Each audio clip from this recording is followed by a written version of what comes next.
Here we go.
Why did that change?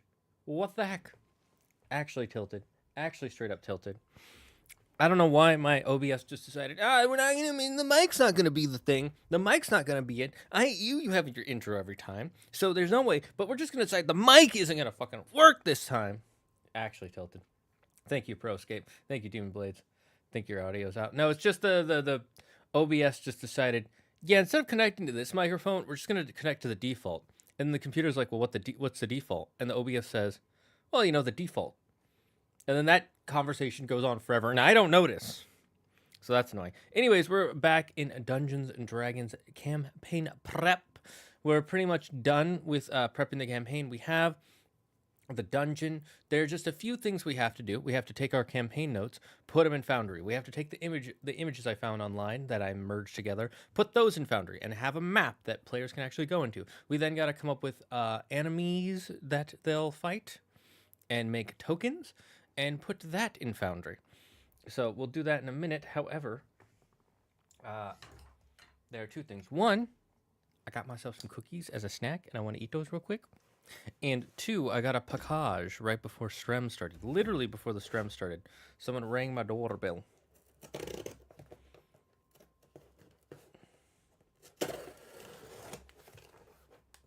Okay, let's see what's in here.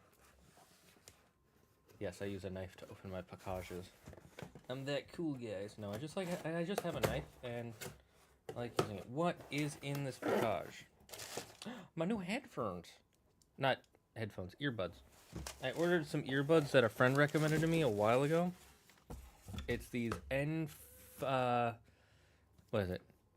N5 5005 Piano Black. These guys from AKG. I'll try them out at the end of stream if you guys are interested. Interested. For now, they're just gonna go off to the side here. Hello, he a cool guy. Who a cool guy? I'm confused. Explain. Explain. Going to Claire's show tonight? She doesn't have a show tonight. But she may want to watch a movie, so I'll let you know. I think we're good, though. I think we're good. Okay, let's. We're now in Foundry. This is a good for some what? I'm gonna be honest with you.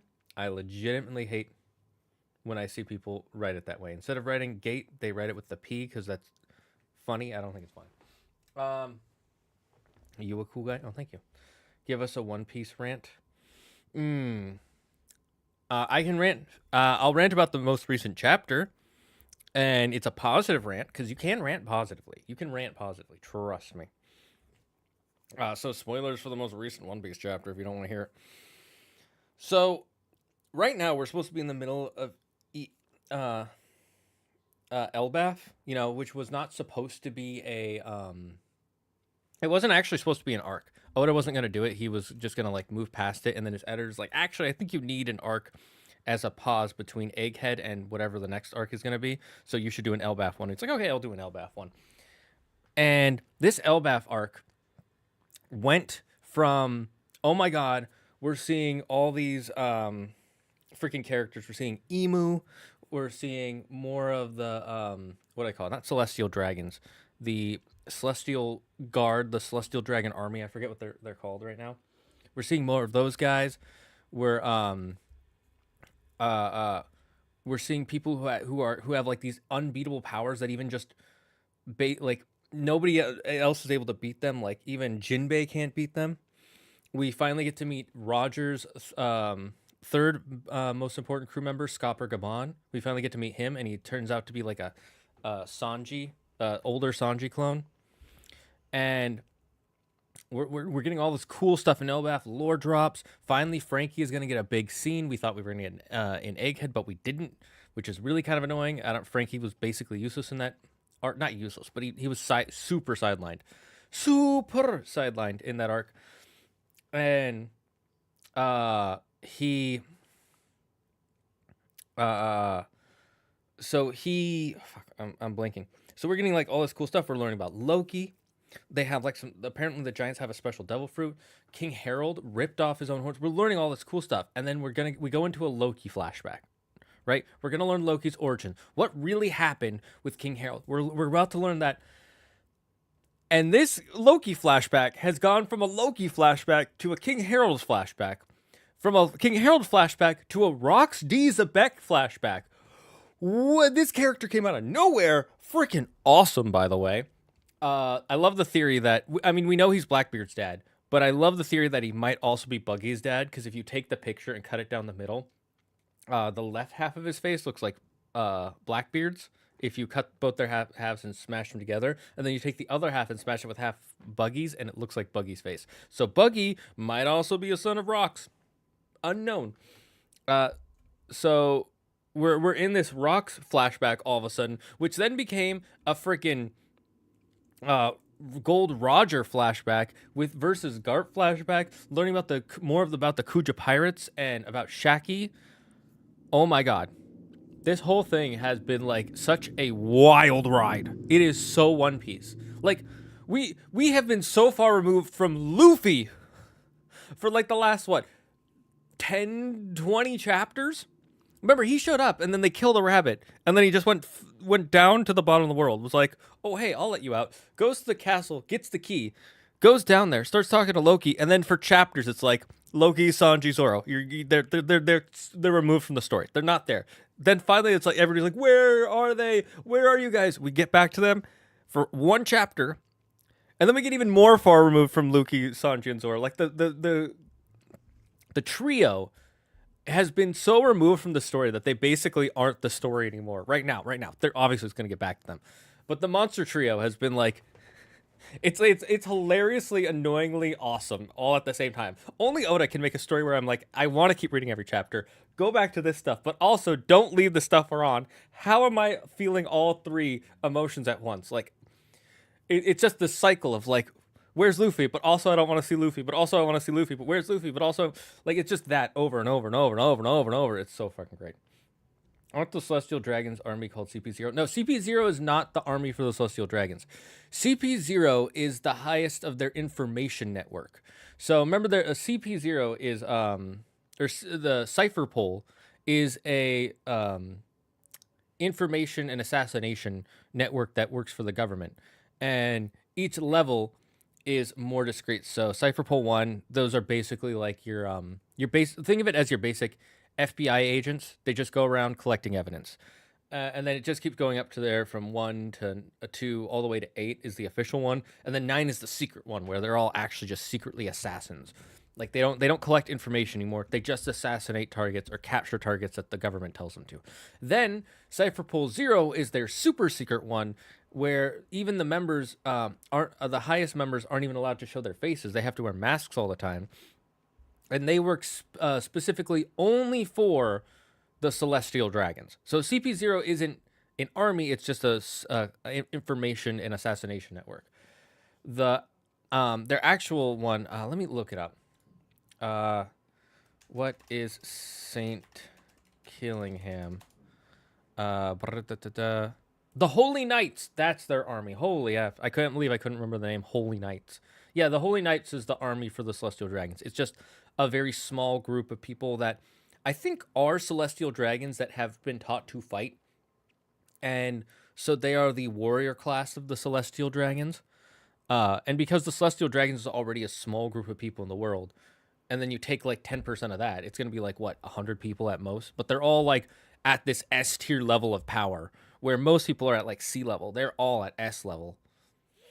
And then they have the secret, oh, we can't take damage power that just lets them regenerate unless you do a very specific thing that only Scopper Gabon knows how to do.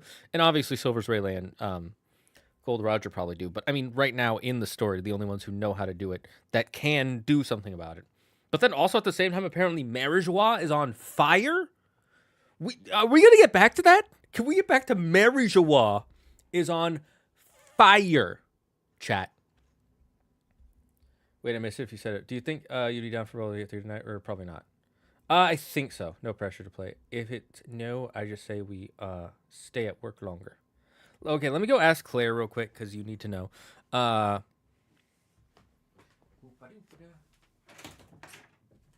Squat.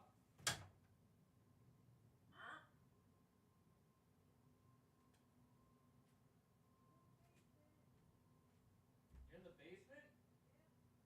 How'd you get in the basement?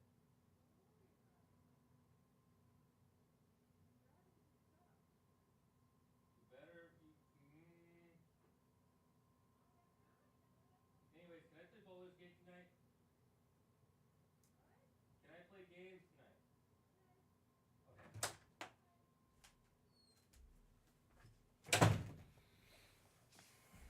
Yeah, we should be down to play for a few hours, but I also want to play some Peak, Doran. So after the next big thing, I want to play Peak. Just a heads up. I heard you guys had a run where everybody could have made it, but then Leo made like the worst decision possible.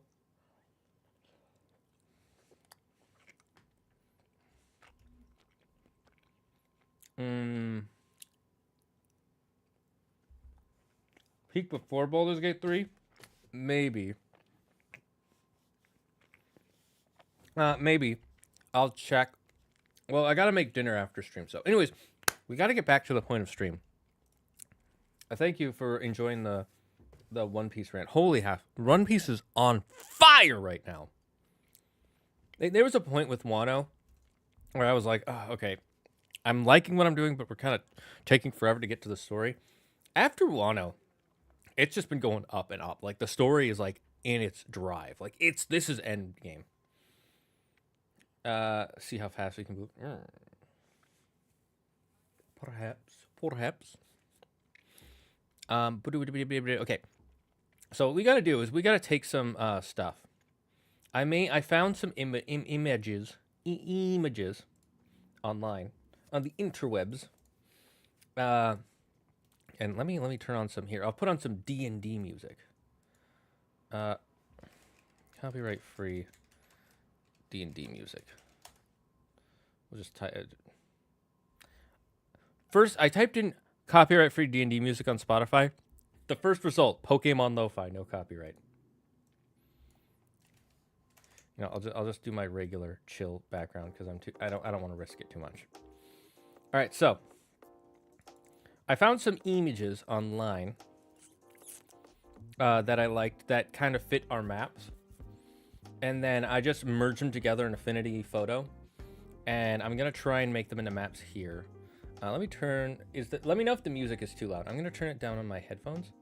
Oh, Dorn, you're a bit of an audiophile. I think you'd enjoy this. I mean, you're not really an audiophile, but my friend who is an audiophile, and he's worked with the company that makes these to help them make them better. I just got these. The AKG N5005 piano black headphones. And I'm going to try them out later if you're interested.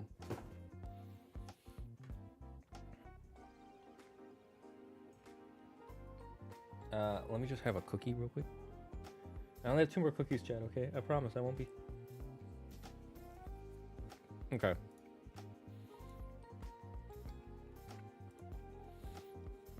Okay, that's notes. Right. So let's create a new folder and call it Frills Lab. And what color do we want to make it? Let's make it like a fiery red. And we'll put it more in the orange. There we go. That's more of a...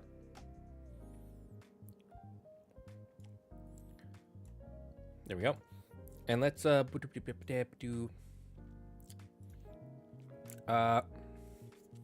call it floor 1. And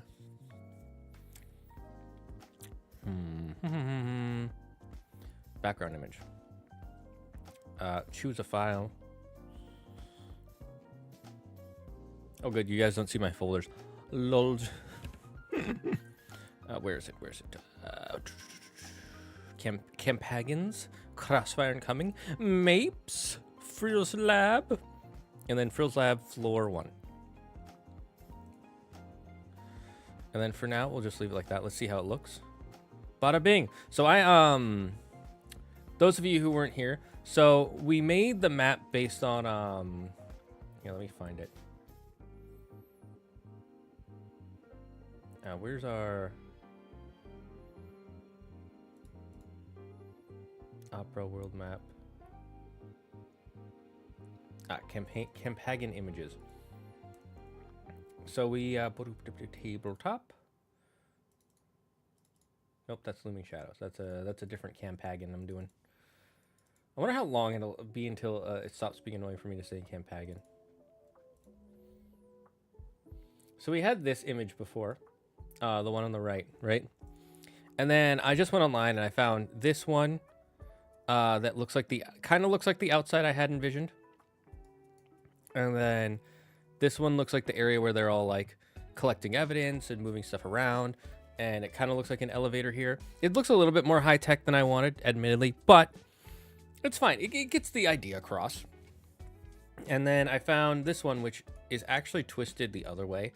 This is supposed to be the bottom and this is supposed to be the top, but I just turned it to the side and I just kind of merged these 2 spots together. So this looks like a doorway. Like it actually looks like a clean image that fits together almost. You can tell like the art style is different, but it fits together. And then remember we had an area that's like a stable sort of that goes in. And I found this one here that fits in. And then, you know, and then I found this hallway image that kind of looks all techy, and then I just merged them together. So this one goes to here, this doorway opens into that, and yada yada, yada yada, yada yada. And and then instead of, I didn't want to make like a bunch of hallways that go this way, so I'm just gonna have a hallway here, a door here, and a door here, and then if they go into the door, I'll just zoop their characters across. So that's our first map, and it actually looks pretty. Like if we zoom in, it starts to get a little pixelated, but it's fine. It's not aligned, and that's okay. We'll fix alignment later if we decide. I might not even align it. Okay, so let's go floor 2. Where it is there? Background image. Choose file. Floor 2. And so floor 2, I did the same thing. I found an image that kind of looks like some offices, mutated offices. This looks like some guy's desk. This looks like a place with money, you know, kind of vault-like. And then this is like an observation room. A map that I found online. I was like, this works perfect enough. Like, it's not exactly how we detailed the bottom floor, but the idea is more to show them like, hey, there is a glass floor here looking down. That is unique. Not so much like what's looking through the glass floor. Um,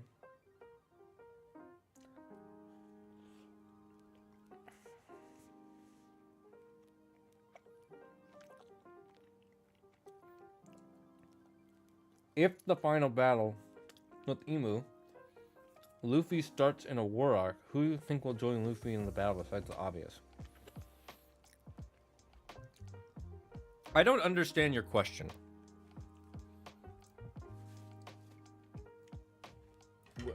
Rewrite that for me, Demon's Blades. I think I know what your question is, but I don't want to assume. So try reading it a second time, and I'll probably get it. And again, I took that hallway piece we had, and I just made hallways. Like, there's not a door here. Obviously, I'll just say, like, oh, there's a door behind a bookshelf that you guys find. That way they feel like they found something. If they explore this way first, or if they explore here, and they're like, oh, let's look around the room. Oh, this opens up, and blah, blah. So that's the second floor. And then the third and final floor. Basement. And I can always rename these later. But for now, I'll just name them these. Because it makes it easier for me.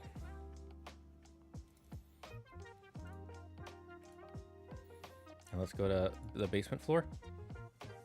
So it, again, I found 3 images that I liked. Here's what the lower floor is supposed to look like. This kind of testing room with all these chairs for people to be tested in and blood. And there's supposed to be these, remember we said there are electric wires hanging? And I found this one with these sticking out. And I was like, I'll just tell my players, hey, those are the electric wires. You know? And then here's the armory, that if they figure out that there's a secret door there and they cut through the vines, they'll get into the armory. And here's the map. I found is this a hexagon? 2, 4, 6. No, it's an octagon. I found an octagon that looked kind of mushroomy. And I was like, okay, I'll just make this. And then I thought of some ideas like, oh, there are some vines they can stand on the side and da-da-da. And so now we've got our maps. We've got our maps. The only thing is, one, it's normal lighting. So if I go to my home screen, right, I've got this lighting with this candlelight here, and I'll show you a neat thing I did.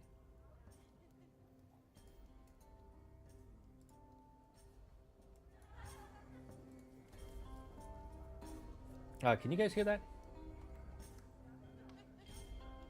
If it sounds really quiet, it's supposed to be. It is actually pretty quiet. So this is my my home page, where there's a lot of cool stuff here. So double clicking this starts this song. So if I stop it and I double click, you see it plays. Then there's this that the players and I can click on to like get what loot they have, individual loot, the group loot, the bestiary if they want to like write some notes down about ant monsters. They might not ever touch the stuff. Just giving them the option though. Here's their list of jobs that they can do. So they don't know about. So here are their completed jobs. Steal the blueprints. They got screwed. They passed this part. They did not get the blueprints, though, because Tonga screwed them over. And then there was a skip the Citadel, gather info. They had to talk to all these different people to get their next quest line. And so currently they're in the progress of the choke the flames. Here's their friends and foes if they want to write that down for any of them to check at any point. And then they can pull up their own personal character sheets, which is awesome. Then there's, finally, this takes you to the map. So this is the map of my world I have, and we'll play this music so we have something playing in the background. I'll turn it down to like 40. So this is the map of my world, and then I have it like darkened out because they're here. They're in this city. This is kind of like their scope of reach right now. If they were to really push themselves to the limit, they could probably reach out to somewhere here. But right now, they're in this little spot here. Just this tiny little city in this huge world. And then they can go back by pressing that. I just wanted to show that off. It was so much cool. Fun.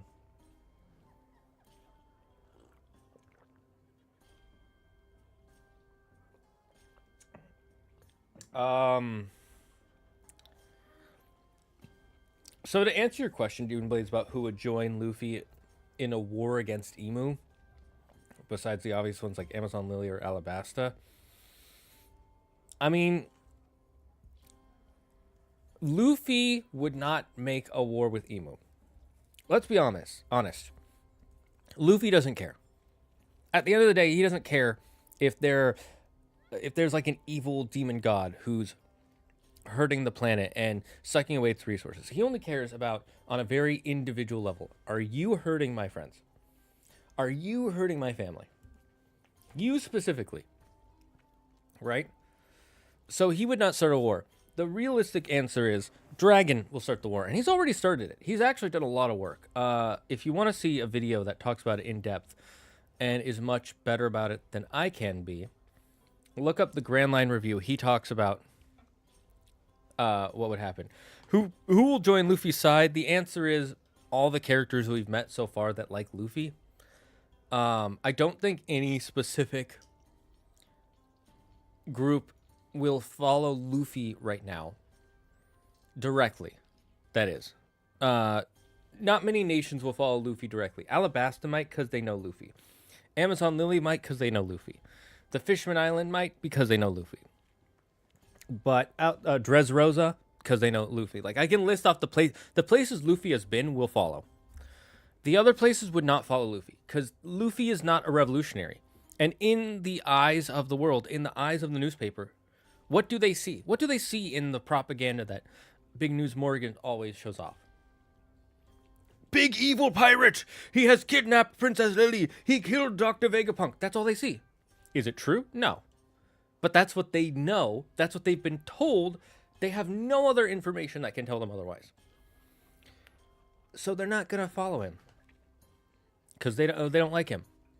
You know who they will follow? Sabo. Sabo has actually been revolutionizing people. He's been working with the Revolutionary Army for years now. He's been helping other countries revolt. He's been helping get refugees out of countries that don't want to be in that country. He's been adding members in. He's actually a bigger member. He's the face of the Revolutionary Army now, bigger than Dragon. So if we're talking about countries and other islands, besides the ones Luffy has specifically gone to and specifically helped the people from, none of them are going to help him. You know, Alabasta will because he's been there. Like I said, Dressrosa because he's been there. Wano because he's been there. Whole Cake Island possibly because he's been there. Everybody else, like the Hamburger Kingdom, the Taco Kingdom, the Russian Kingdom. I'm not even joking, by the way. These are all real kingdoms. Where the mayor, the king of the place is literally called King Taco. Look it up. It's like, wow. You could not write that in the West without someone getting really mad at you.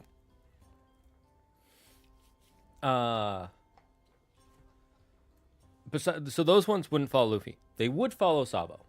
Sabo's who they follow. And then Sabo would join forces with Luffy because Luffy and Sabo are brothers. And then inadvertently they would follow Luffy. So I can't answer for geo-national politics in One Piece because most of them have not been shown, and we don't know the politics of most places where their allegiance lies. We don't even know most islands in the universe. We think we know a lot of them. We don't. We know like maybe 20. And 20 isn't a small number. It's just not a lot. Not for One Piece. One Piece is apparently like 4 times as big as Earth. I should say the planet Blue Star. Looks so cool. Thank you. So let's go. Now we got to go. This is kind of boring, but it's also fun. Here's a map I got on Chepeku. I love Chepeku. This map is like pre-made, like drawn. They pre-make the walls. They pre-make the lighting for you. It was super awesome. Like when I downloaded it, I was like, oh, I'm going to have to do all the walls and stuff. And I just plopped it in and it was like, bam, done. I was like, oh, you got to be kidding me. So let's see. This is where my players were last time. Let's take them and copy and paste their tokens.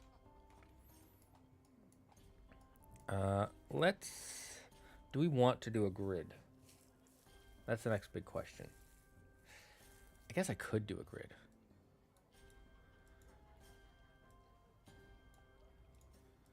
Why does she not have vision? Why? Hmm.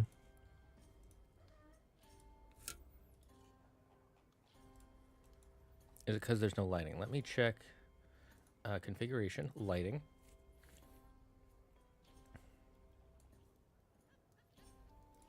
And we'll, where's the light?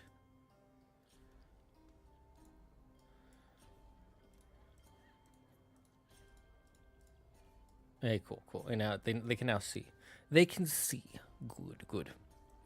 Let me just move these guys to the corner for now.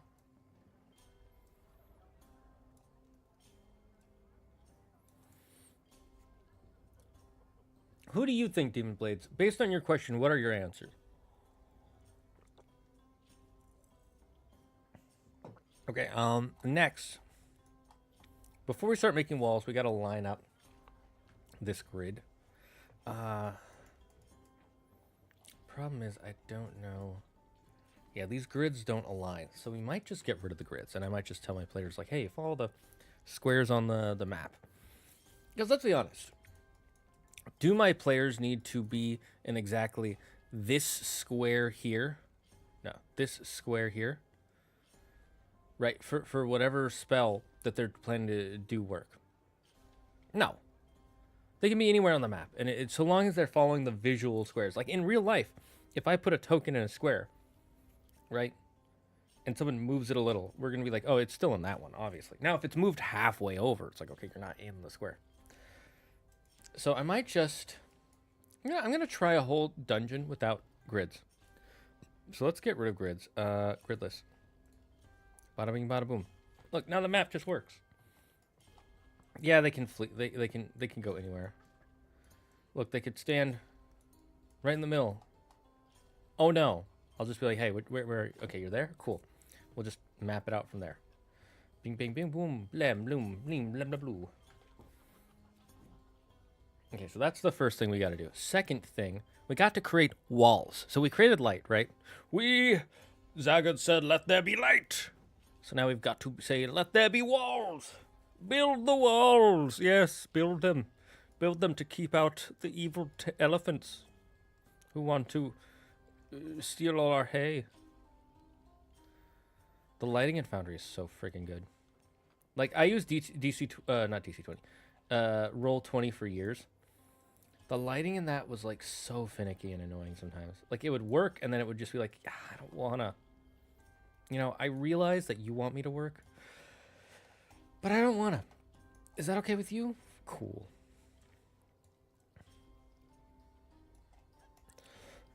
I have to cough.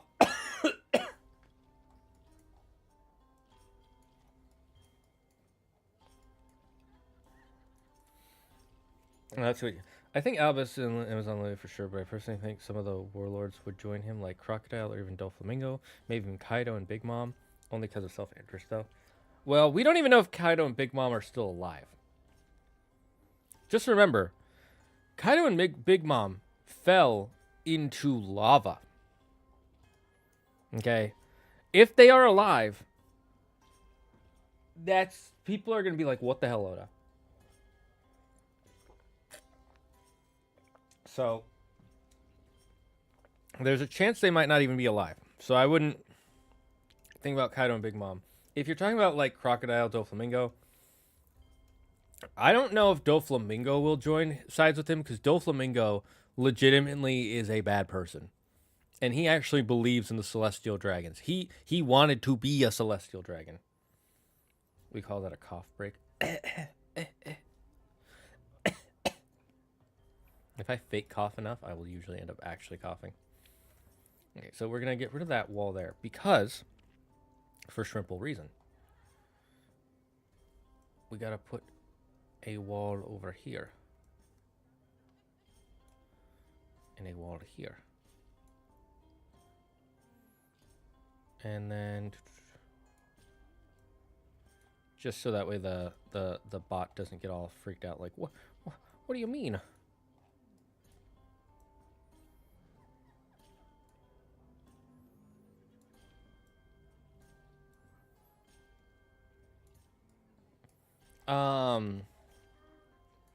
I think Katakuri could join, though. Could follow. But we will have to see. We will have to see, good sir. And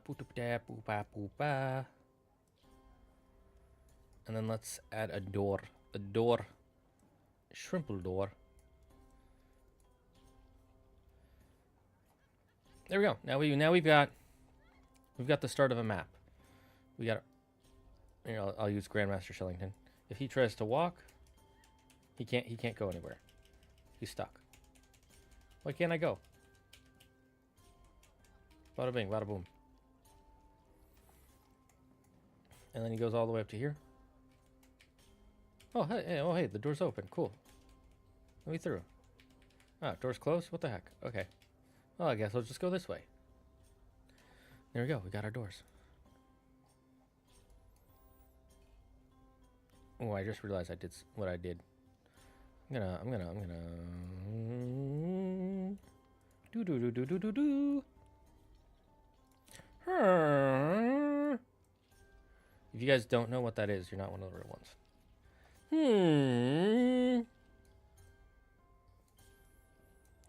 And you can't just say the obvious answer. You gotta say the specific. What is that? What specific game it's from? Answer. Hint: it's from a game. Got him. You guys never would have figured that out, would you? Huh. Okay, let's add the doors. It would probably help to add the doors. We'll just put a door here. That's fine. That's cute. And then this is an elevator. So we'll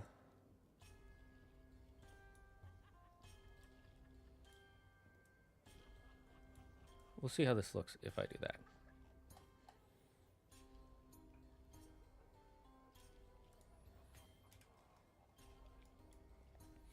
I don't think Big Mom and Kaido are dead, though, only because Luffy doesn't really kill, and Kaido and Big Mom's armament hockey are, like, crazy.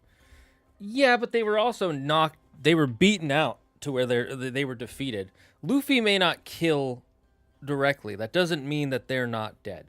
And also, Luffy's not the one who fought Big Mom. Remember who did? Law and Kid. And do Law and Kid kill? Almost definitely. Almost definitely. That being said, they might not be dead. I'm not saying they definitely are. I'm just saying, remember, there's a high possibility they are.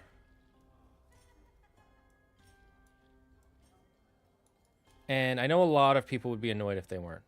That's like the number one thing everybody doesn't like about One Piece is that characters who should be dead aren't. And they don't mean characters Luffy should have killed. They just mean, like... random ass NPC number 15. It's like, oh, I'm not dead. Why? Because plot armor. I feel like there are more characters that there are characters that have stronger plot armor than Luffy sometimes. Like fucking Pell. Pell 100% should be dead. He's not, but he should be.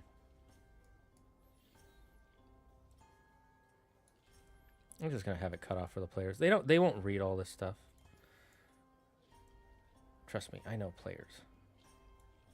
They'll enjoy it, but they're not going to read every little thing. We think we like to read everything, but we don't. We like to read most things.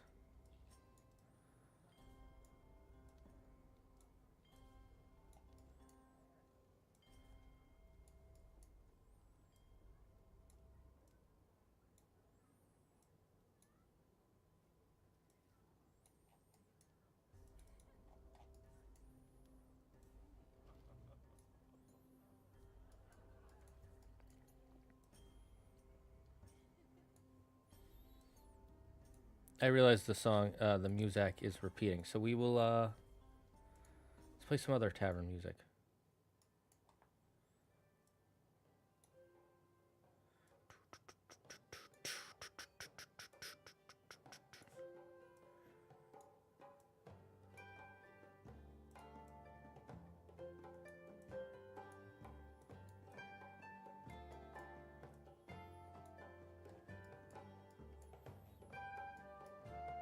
Okay, these corners need to be readjusted.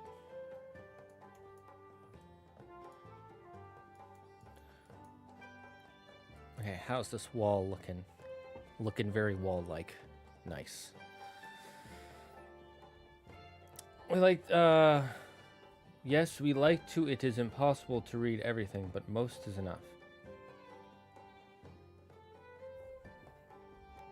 What, Dark Noah? What did you just say to me? Literally, what did you just say to me? I'm so confused. Ooh, I just saw a place I could add some more walls. No, I'll leave it. I'll leave it.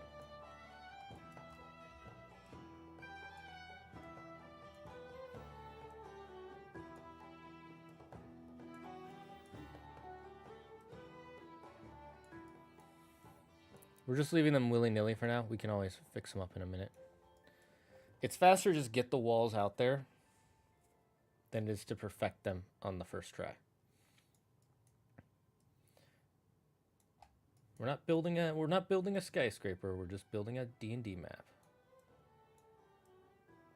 I will never get over that time my my 5th grade teacher was like, you have to get 100% on a test to be able to pass it.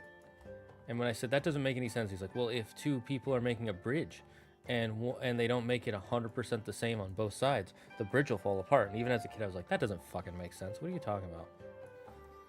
And he's like, well, you just don't understand because you're too young. And even as an adult, I'm like, that's not true at all.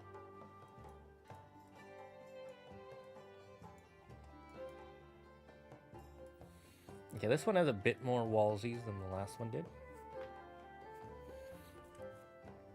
Because there will be more hiding spots. There's going to be a hiding game. A stealth section, if you will. A place for hiding.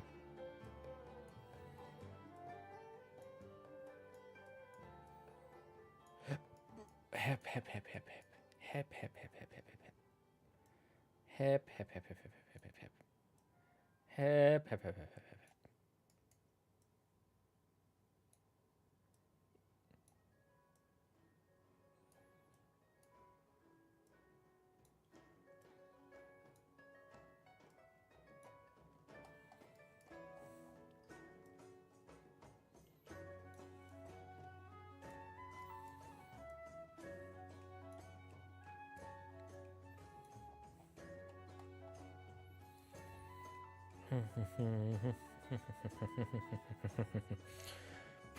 You know what? I'll add a little doorway here so they can hide in here.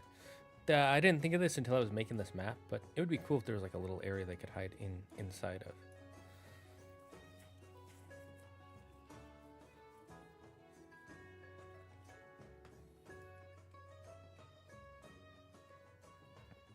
I know this is a locker room. It doesn't matter. Also, oh, that's where the sleeping guard will be. Easy. Holy heck. Look at me using my noggin. My noggin. My not gun. What is that? It's a not gun. What does it do? It does not gun. Oh, a not gun.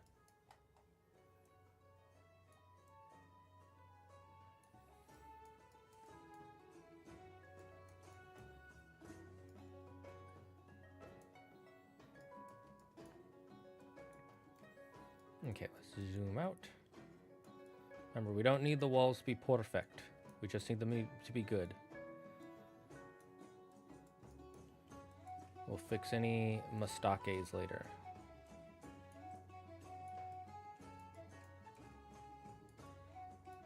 Chat knows all about my mistakes.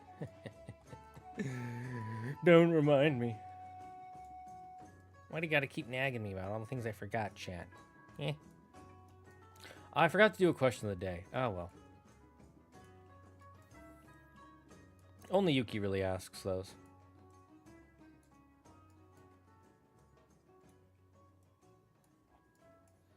Okay, let's...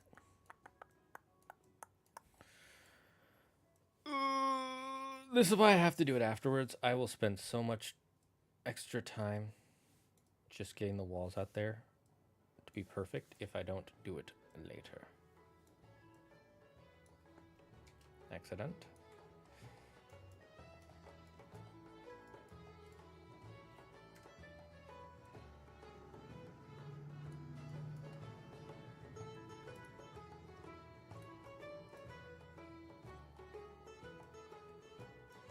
I'll have it go one over. That's safer.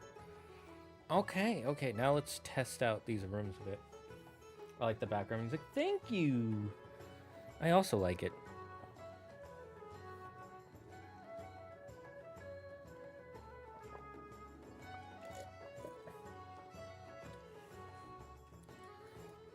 Okay, so now we need to add light.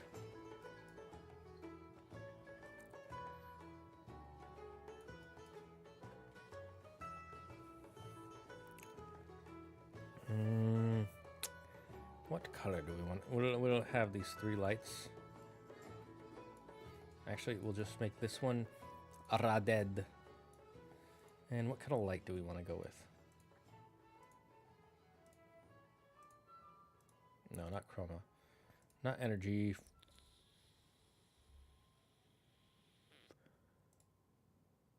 Not fairy light. Ghostly light could work. Hex dome. Light dome. We'll go with light dome.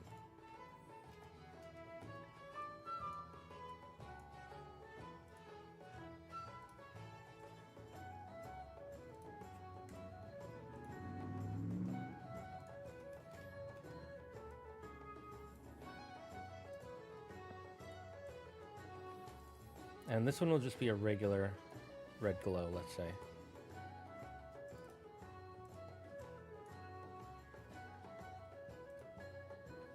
And we'll actually lower it to 6 and 2.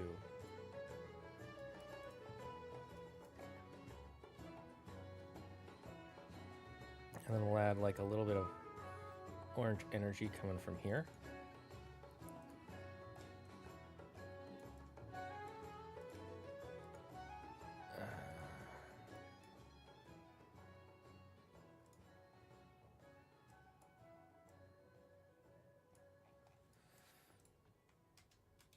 And then we'll copy it over here.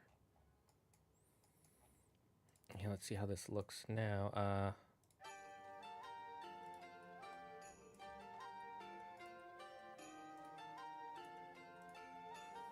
So this place is a little dark. They'll have to put on their torch. And then they enter here. Now it's like all dark and mysterious. And then their eyes will be brought to this dark spot that they can walk into. And I'll be like, that's the elevator. You need a key. The guy in white has the key. Blah, blah, blah, blah, blah. Right?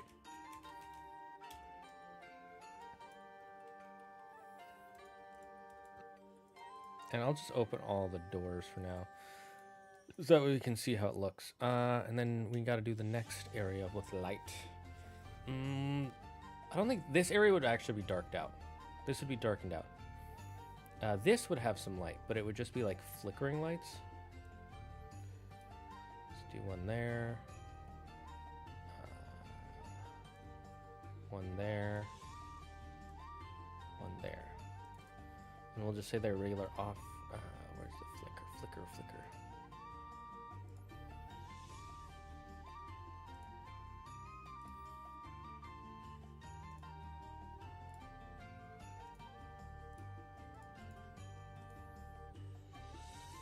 No, this is a flickering. Oops, not force grid, flickering.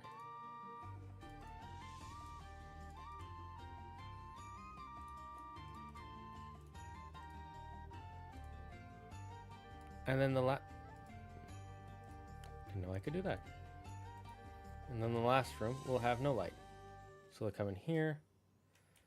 They'll see there's no guards unless they go in, oh, hello. There's a sleeping guard. Do, do, do, do, do. And they come in here, and there's no light. So they'll need to bring their own light. And then if they get to the door, I'll just go. Ooh, doo, doo. Wow, that is slow. Cool. So we've got our first floor down. Hello, Optimus Philip. How are you today? How is it being an Optimus? I might get a little bit of a nappy going on. All right, floor 1 is done. We got the walls. We got the light. Now we go to floor 2. Floor 2. We'll take this token and reuse it because we know it works. I'm doing all right. My sinuses have been acting up, so I've been trying to take it easy. Well, just smack your sinuses in the ass and say, stop it. Bad sinuses. And if they don't respect you then I got nothing.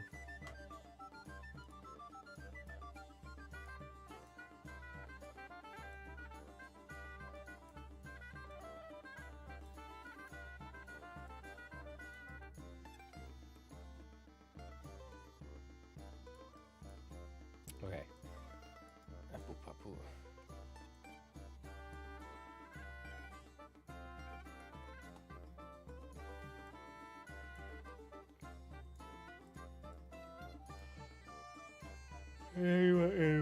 Why don't you strap to your chair, clock house, orange style?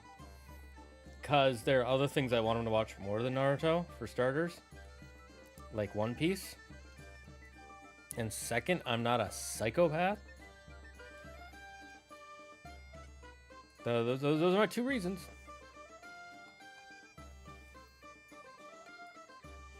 I want him to watch One Piece more than Naruto, and he's like, oh, it's so many episodes. I'll catch up when it's almost done, which I fucking hate.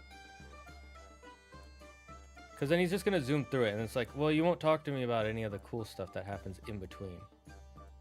You'll just talk about the end.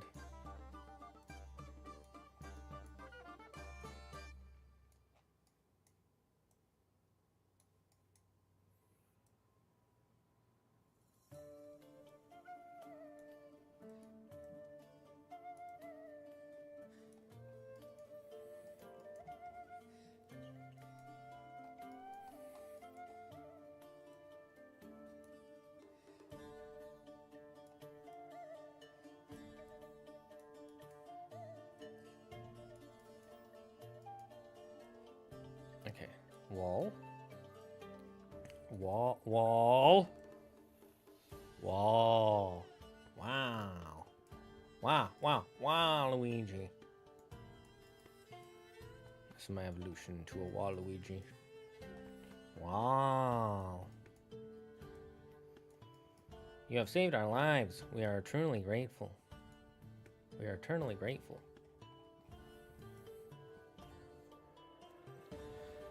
To be fair, One Piece does have a pacing problem. Yeah, but that doesn't mean you should just binge through the whole series when it's over.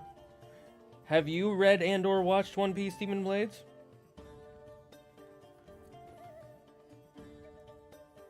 Would you watch or read it again? If the answer is yes, then the pacing problem is not a good reason to just wait till the whole series is over. And if you do that, you're going to miss out on like the fun stuff of like, oh my god, I can't believe this is happening. What is going on? You're just going to know because you're going to binge through all of it.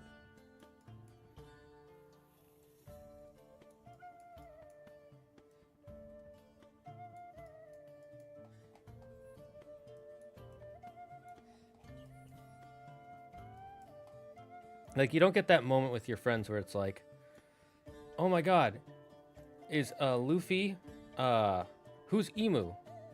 You just get to the point where it's like, oh, I know who Emu is. And you're just waiting for them to reveal it. You're not like, it gets rid of part of the point of the mystery. Like, you don't read a book in one sitting most of the time. Unless you read a lot. Some people do. I don't know. I just don't like binging. I legitimately hate it. I'm not saying you can't do it. I'm just an old grump.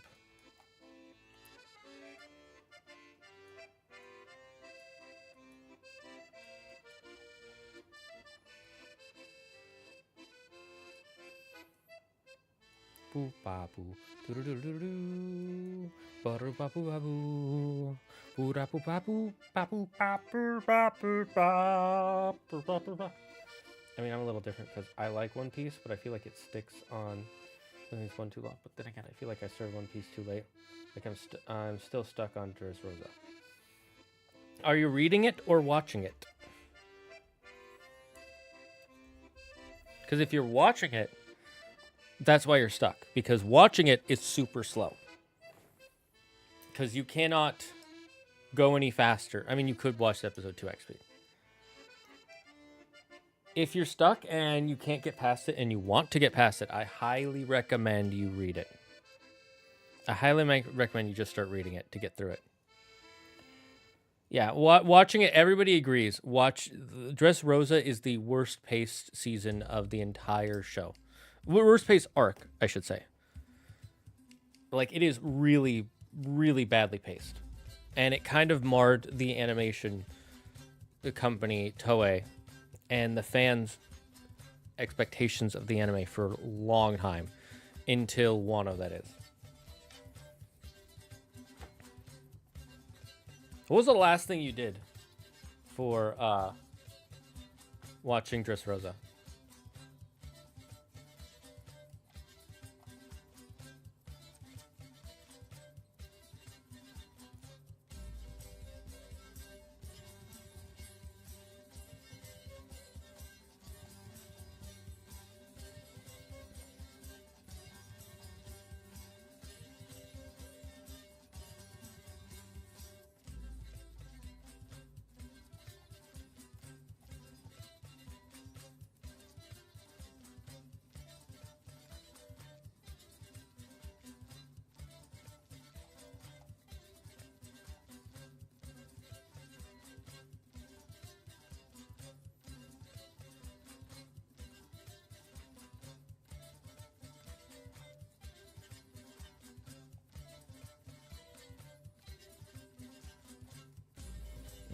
Last thing I saw was Luffy's entering the tournament and he just beat the boxing king guy. Oh, King Riku? Not King Riku.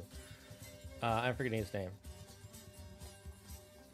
Okay, so you're still in the early-ish parts of that story then. Okay. Okay, good to know. Then I highly recommend you try reading it. It might go by a lot faster for you if you just read it.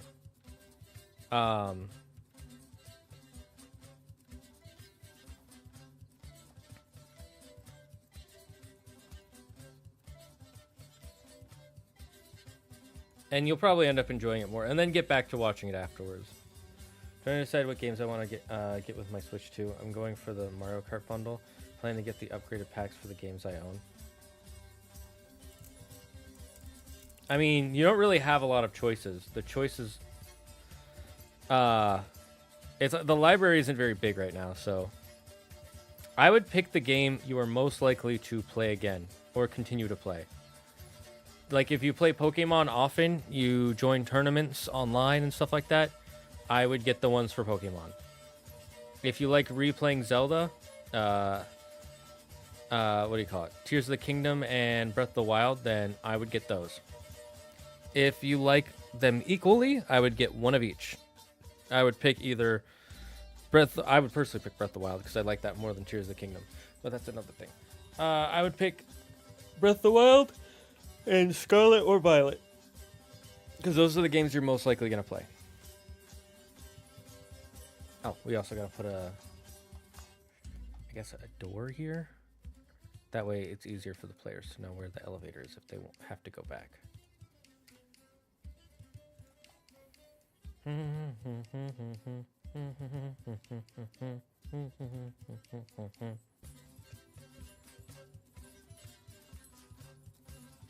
Okay, let's see.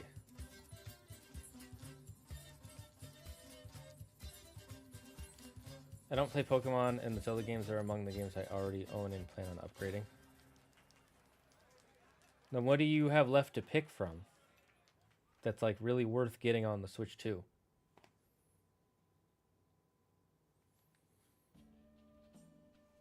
Because then it's just Mario Kart World, Donkey Kong Bonanza, and then the 2 Zelda games. So it's just those 4 games, right? Unless you're trying to cut it down to 2. In which case, I would say just get Mario Kart World and Donkey Kong Bonanza, because those are Switch 2 exclusives. And again, unless you plan to replay Zelda a lot, the upgrade isn't worth it, in my opinion. If you really like that game, then get it. If you like it, like, you have to, like, it has to be one of your favorite games, in my opinion, to be worth getting the upgrade.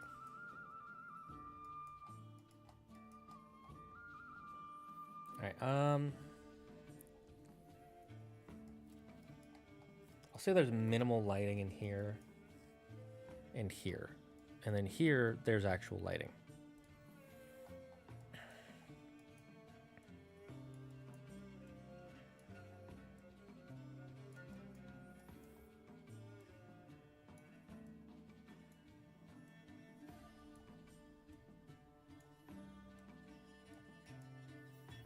Actually, let's try to make these equal.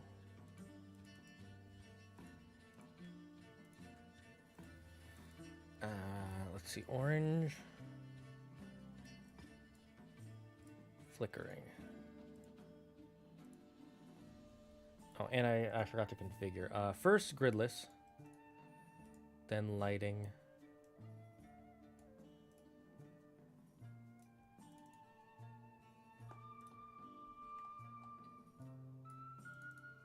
What color is it? Okay, it's that orange color.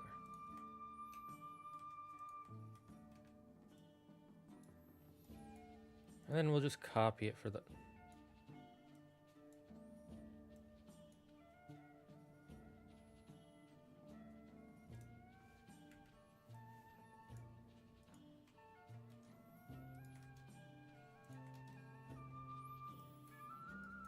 And then here we'll make one bright green.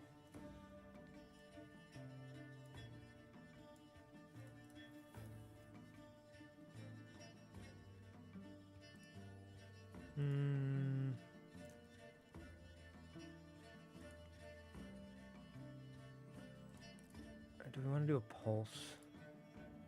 No, that's too...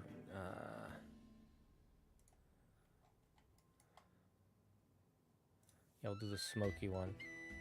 It's not super noticeable, and it does look different than a flickering. It just gives it enough animation to be unique, but not so much to where it's like, oh my god.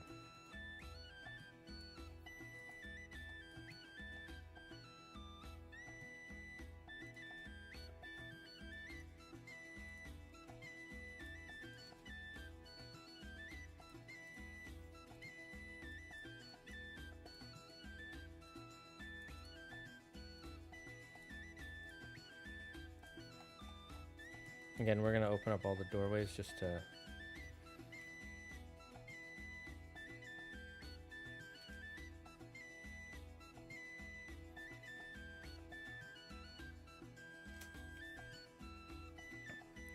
let's actually make these a bit bigger.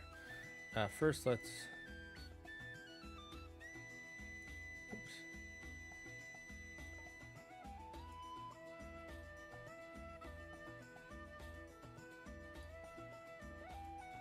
We'll say this room is fully lit up.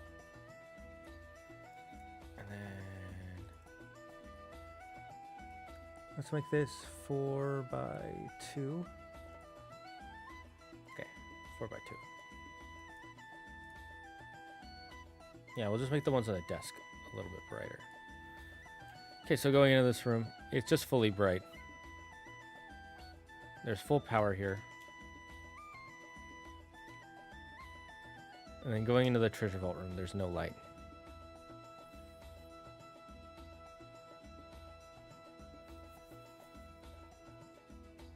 There's a smattering of third-party games, but I'm probably just going to get Donkey Kong.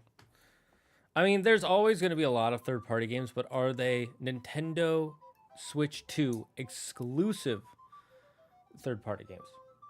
The answer is probably not. So I would, if you're buying a Switch 2, you should focus on buying it for games you can only get on the Switch 2. It's why I got the PS6. PS6? Yeah, PS6. No, PS5? PS5. So, my brain is so fried. I got the PS5 because there were games that are only going to be on PlayStation that I want to play. Like the Horizon Zero Dawn series. I love that series. The Spider-Man games. I loved one. I enjoyed two. I think it was a solid step back from one. It had some positives, but a lot of the story was a downgrade from one. Anyway, what's another game? I'm sure there are other games I've gotten. I mean, there's the Kingdom Hearts series, which I've always loved and I've always preferred playing on PlayStation. And PlayStation 5 was my first PlayStation that I ever owned. I always borrowed Andrew's, so I have all those games. Then the DMC games that I've been playing on for stream. So there are plenty of games that I'm playing just on my PlayStation. And it's better to run them on PlayStation than Switch, and it's easier to play games together on the console than it is to on my computer. I was thinking Andrew should start with Naruto first because there's more myth references, and I feel he would enjoy catching the references. That may be true, but there are honestly a lot of myth references in One Piece as well. There are a lot that if you don't know them, you're not going to notice them. Naruto only has, I think, I can only think of like a handful or two of myth references, and even then, they're not full references. They're just words from Japanese mythology that were used in the series. It's the equivalent of whenever somebody calls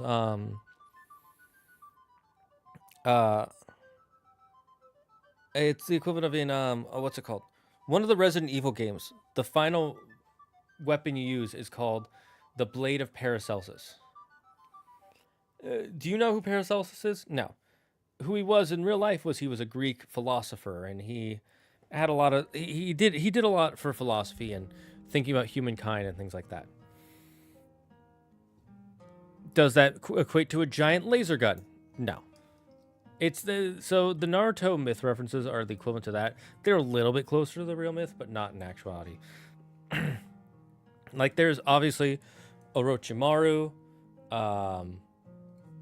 Jiraiya and Tsunade, the Slug Master, the Toad Master, and the Snake Master, and their story. And then in Naruto, they are the same things, but their characters are not the same. Like Orochimaru is not some guy who's trying to get immortality, from what I can tell. Tsunade is not some big booby lady who can flick people across the room, and Jiraiya is not some big pervy guy. And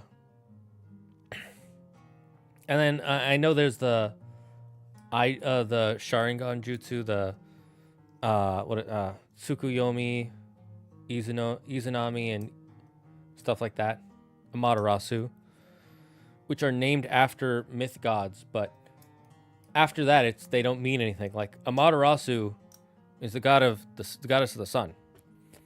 That doesn't mean black flames. That, if you get what I mean.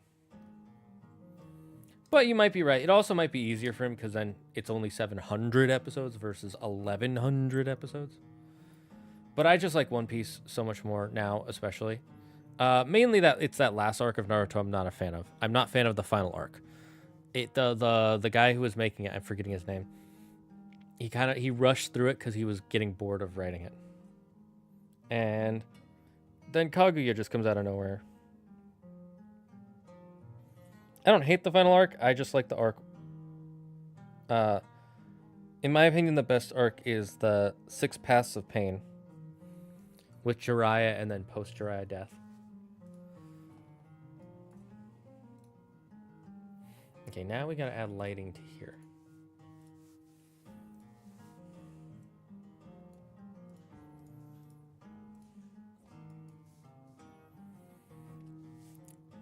Okay,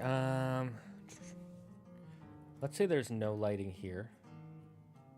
There's like very little. And then here, yeah, we'll say there's actually no lighting in here either. So they'd have to have a torch. That way it's a resource they have to worry about. And then is there a... Okay, first we'll make it like electric blue. And then, no, not pulsing, not revolving.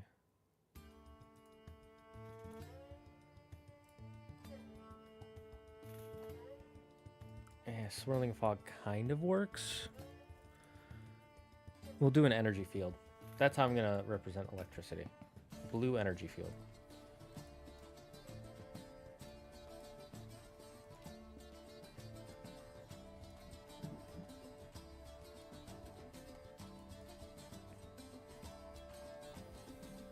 It's supposed to be flickering lights. Maybe I'll just do a flicker. Let's see if a flicker would work better.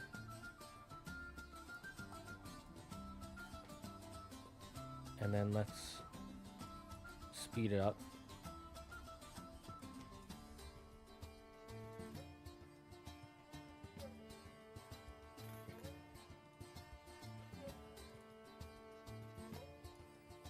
Yeah, that works better for what I'm trying to do. There we go. Kishimoto, yeah, the final arc was done terribly. I feel like bringing back dead characters was cool. It's done poorly because it didn't add to anything. Like, some characters got their final closure, but bring back Zabuza and Haku was kind of dumb. No, I don't mind the bring back part. I thought the bring back the dead ninjas and as zombies was fucking cool. I thought that was freaking cool. What I didn't like was the Kaguya story just kind of coming out of nowhere and being like, actually, it was just to bring back Kaguya. And it's like, oh, okay, this villain that we hadn't known about this whole time. It should have just stayed Madara. Madara should have stayed the main villain. He was so freaking cool. They should have just ended it with Madara and found a way to bring Madara back in. I just realized I say this like kind of the most weeby, Madara. But that's just how I... my brain is just locked into that. Let me lock all these to close.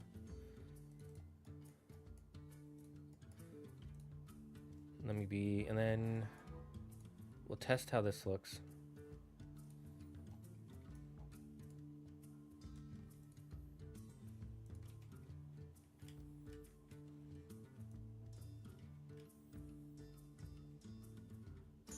Yep, you can't see.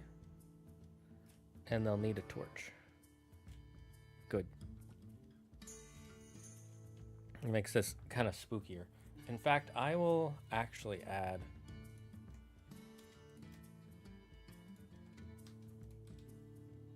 Can you... There we go. Make it even creepier. Like it just... Oh, this shocking energy. Just to show that it's like the lights here aren't quite working. And we'll actually update one of these lights. We'll give this one the flicker animation.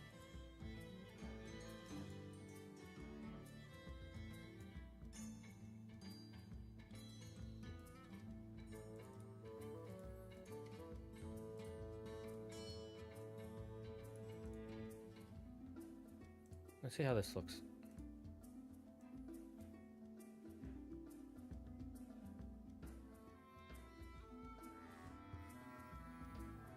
Ooh, you know what? Actually, I just thought of a way to make it even more cinematic.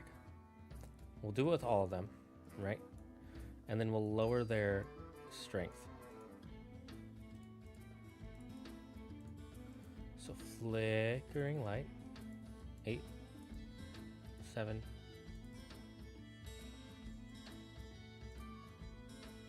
And then we'll lower this to a 10. And this to a 7.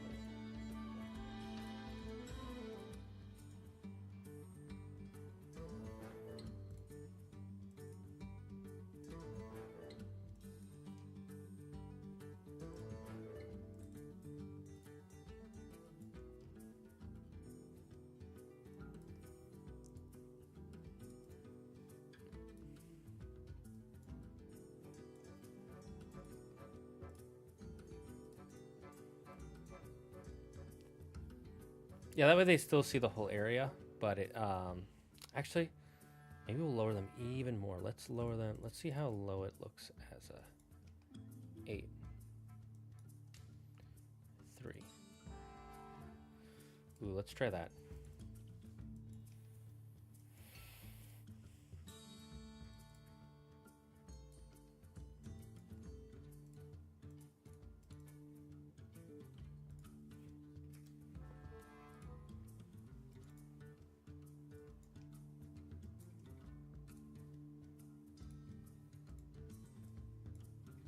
Yeah, so there's a little bit of darkness, but it's still, you can mostly see everything. Okay, this is good. I think this looks good. That's good. God, it takes forever for it to slide across. That'll probably be good. Okay, cool. We're now gonna delete our token here, so that way they don't accidentally, that player doesn't have 2 by accident. And we're gonna be right back. How did I get into Dungeons and Dragons? Okay, I'll tell you the story of how I got into it, because the story of how I learned about it and the story of how I got into it are 2 very different stories. The way I got into Dungeons and Dragons, I really like board games. Like, I have a shelf of board games. Literally, I have 3 shelves right out off screen. You can, they're right behind this TV, sort of board games. And I had gotten some new board games, and I really wanted to play them with people, and I was like, I'm going to invite a bunch of people over to my house for a board game night. Right? And I didn't really plan what game we were going to play. I just said, hey, let's have a game night.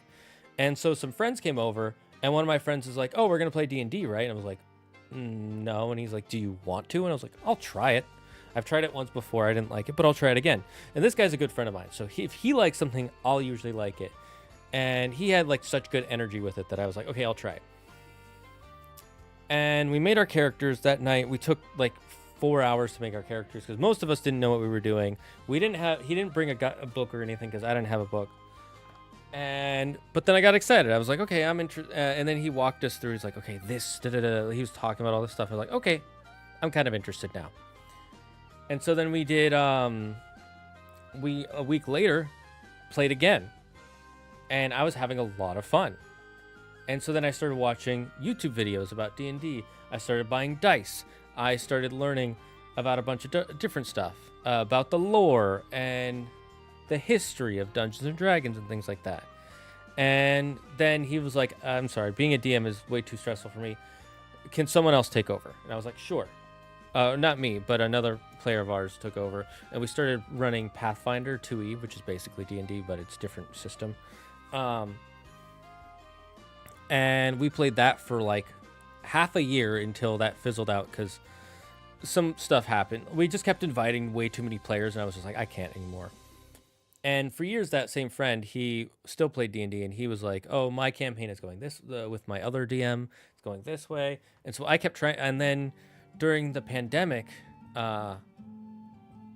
me and my friends all suddenly got into D&D because there was this one YouTuber named Arcadum who was a huge D&D streamer at the time. Like every big streamer was in one of his campaigns. He was running like 6 campaigns a week.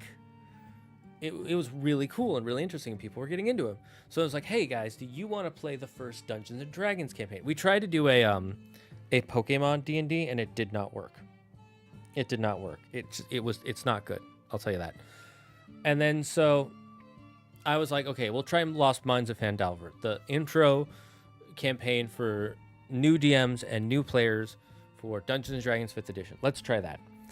And my friends were like, sure. And we did that. We played through it. We all had fun. And I was like, sweet. We'll do the next one. And everybody's like, the next best story to follow is Storm King's Thunder. And I was like, I'll try that. People say they don't like it, but maybe they just don't like it, and I do.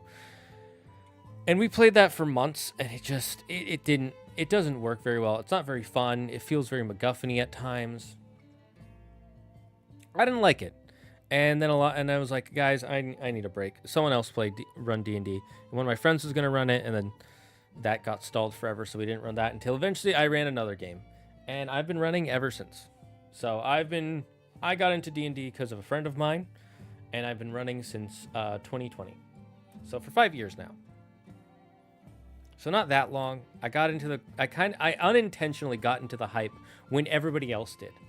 See, everybody else got into the hype right before and right around the pandemic because, Critical Role and stuff like that. I never got into Critical Role.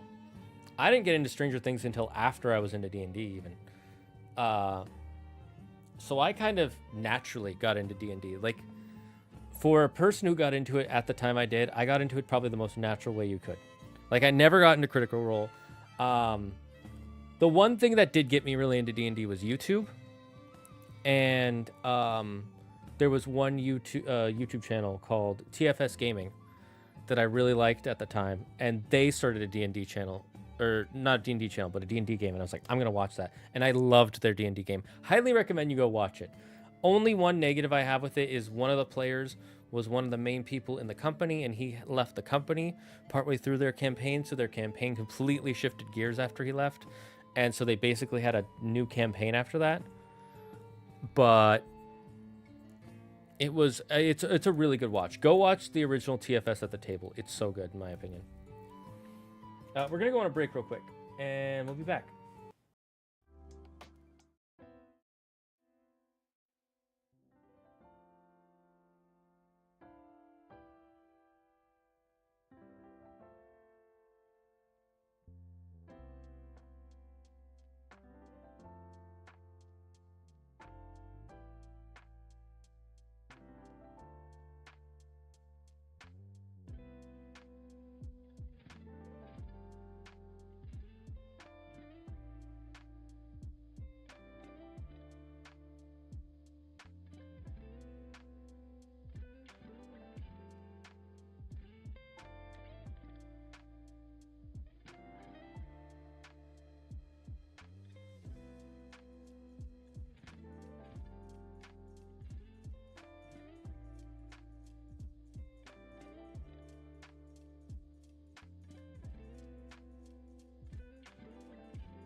All right, we're back, chat.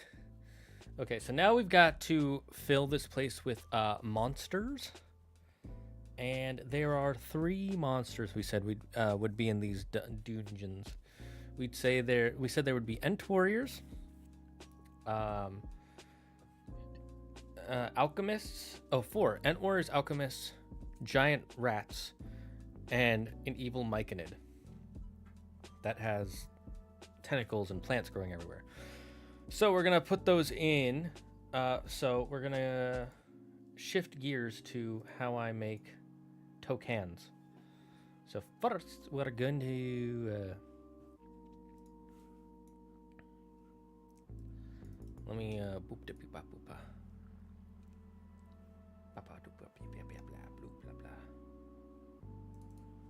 No, that's obsidian. I don't want to change that.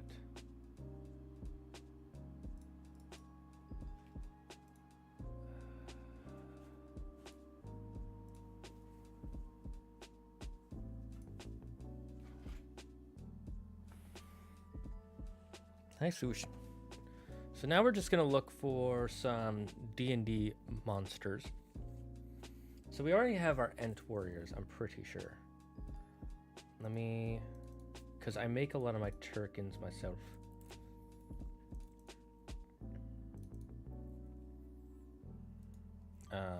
Did I name it a soldier or warrior?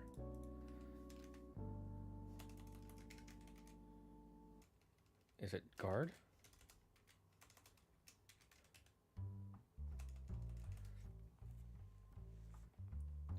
So I'm just looking through my tokens to find my humanoids. Humanoids. Oh, hi, Milk. I didn't see you there. Good milking. Boo ba, boo ba, boo ba. Where are you?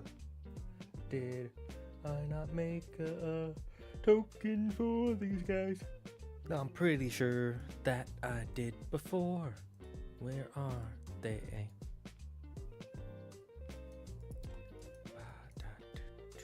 Yeah, they're just called town guards. Okay.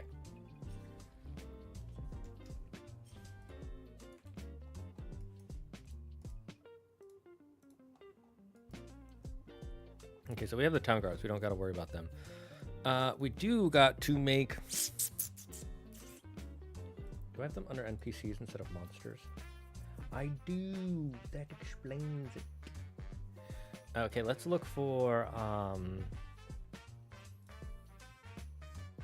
giant radioactive rats. D&D.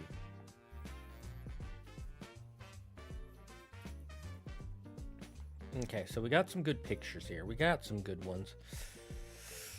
There's this one that's kind of pussy. Got this one that looks like really fucking fucked up. Got this one that just looks like a giant rat. This one might be what I'm looking for. I do want them to look creepy though. Like really creepy.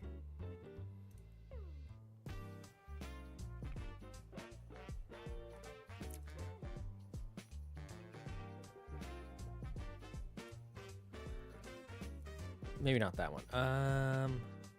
That one, oof, that makes me feel uncomfortable. But that one freaks. That one will have be the boss. This one will have be the boss guy. What did we name him again? Don't know if we named him. What am I looking for? Tabletop.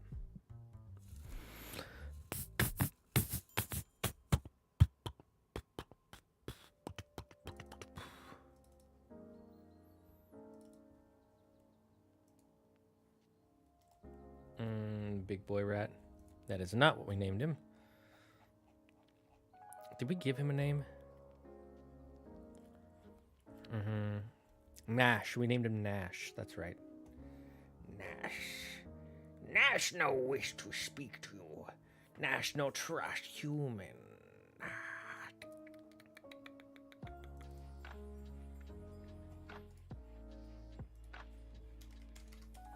Nash. Okay, and then now let's look for some creepy looking rats. This is a creepy looking rat.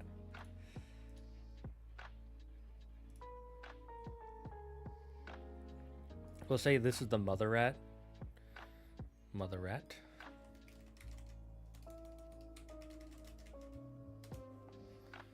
And these are the regular ones. giant rat. Okay, now that we've got our rats, we have to think, what is our next monster? So we've got the town guards, we've got the rats. The myconid. I think I have a picture of an evil myconid I found.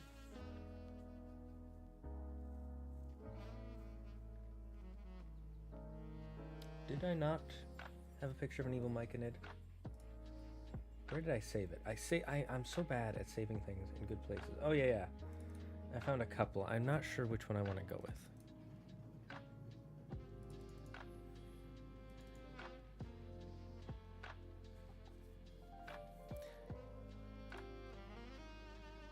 You know, I'll go with this one. And you'll see it in a bit. And then our final one is Evil Vines.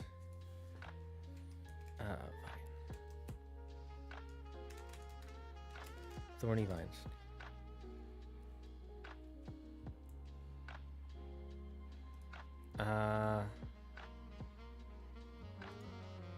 Ooh, there we go. That's a good one. That's a good image. Or maybe...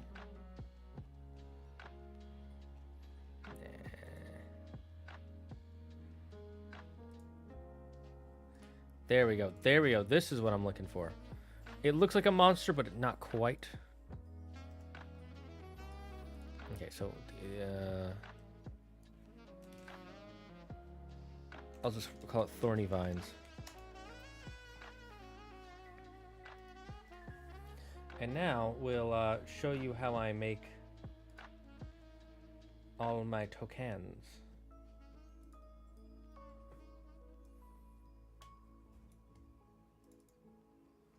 Boo, ba, boo, ba, boo.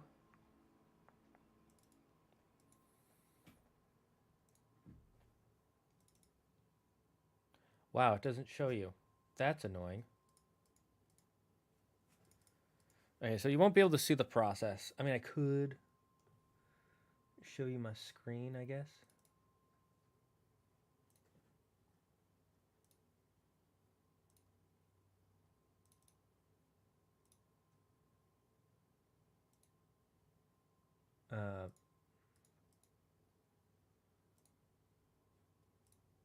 There we go. Okay, now you can see it. Sweet. Now we just open up all our myconids. Or all our pictors. And let me just do that.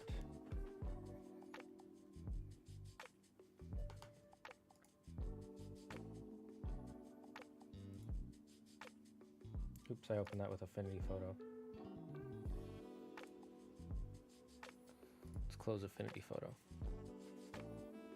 Goblin, what are you doing? Stop it. I'm meowching you.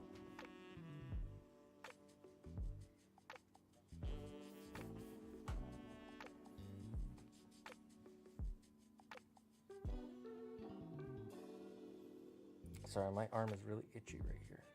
Got like a pimple or something. Or infected hair follicle.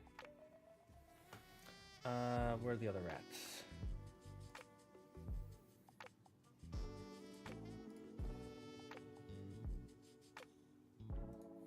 Okay, so we have the town guards.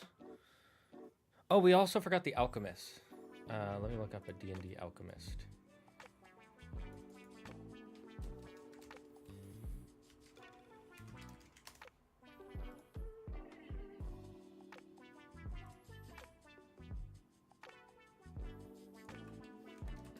Hazmat suit?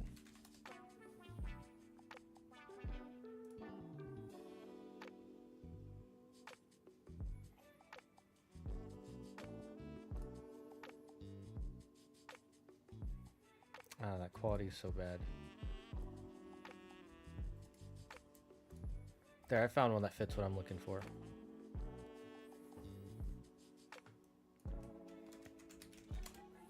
I knew there was something I was forgetting. Alchemist, where'd I put it? Alchemist, where'd I put you? Yes, hello?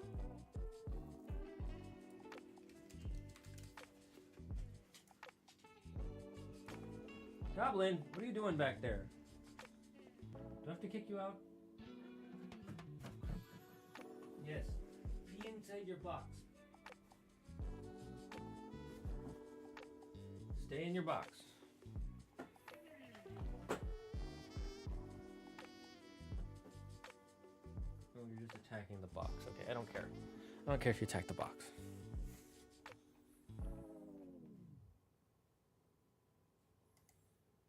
And then let's open you up. Okay, so we're gonna take we're just gonna take these images we found. And first, we're gonna take this and copy it, and then we're gonna open Goblin. I might have to kick my cat out in a second. We didn't name him, I'm mistaken, Plant Thing. Is there a werewolf character in D&D? Because I've seen a few D&D streams, and I always had a cool idea for one as part of the party. Okay, we're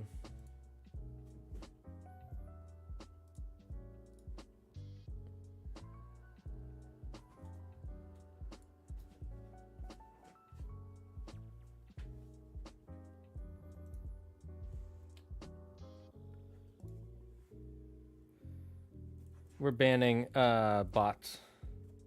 Anybody who does that, we're banning it. Spam. What's the worst type of cheese in your opinion? Goblin fits a name for cats. Yes, thank you.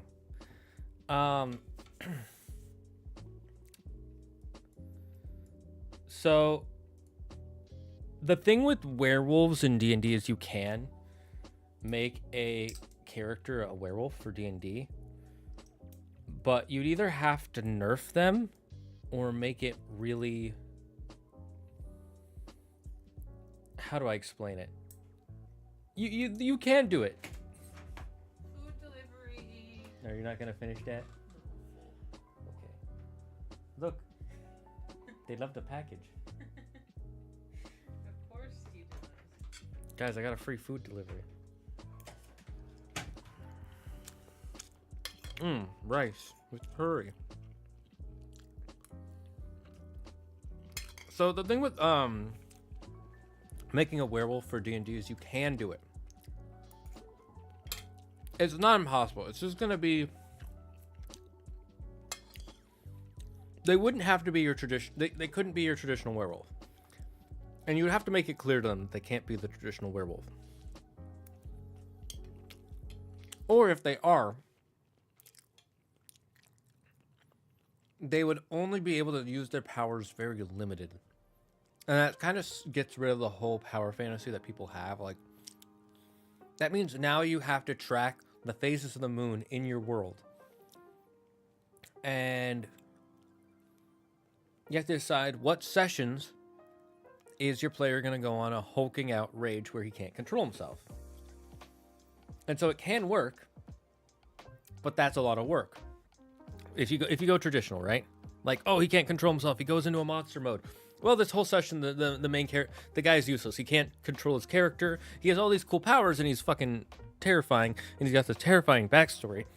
But for a whole session, he's a useless part of the party. He doesn't do what needs to be done. So then you have to tweak it, right? So now you give the player, okay, he gets full control when he's werewolf. Cool.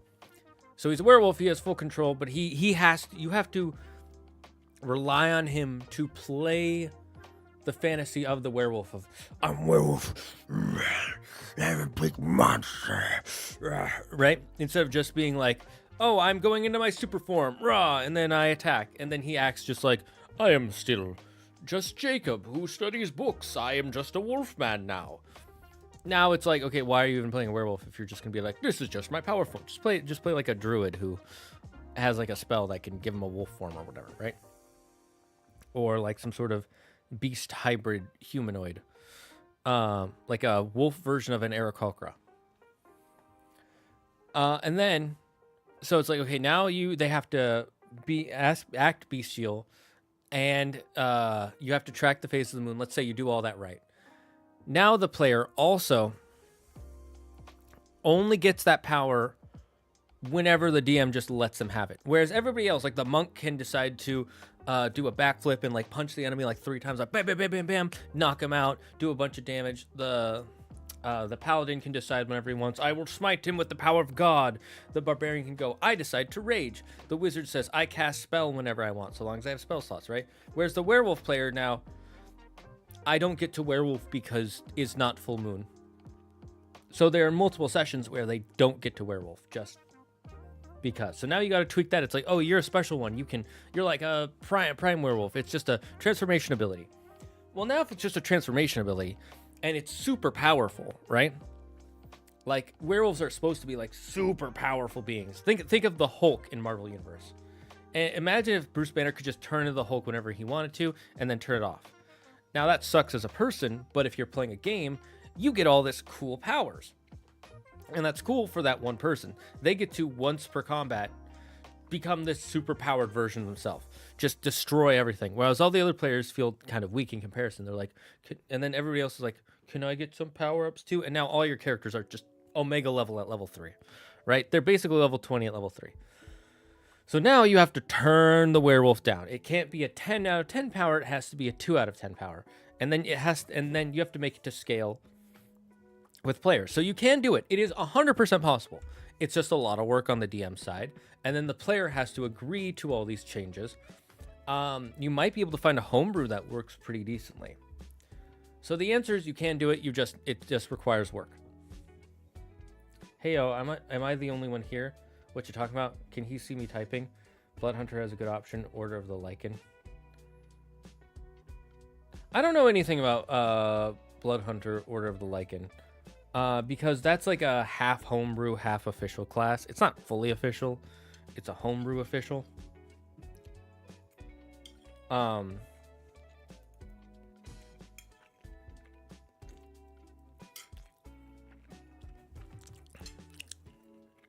So I can't say anything for that.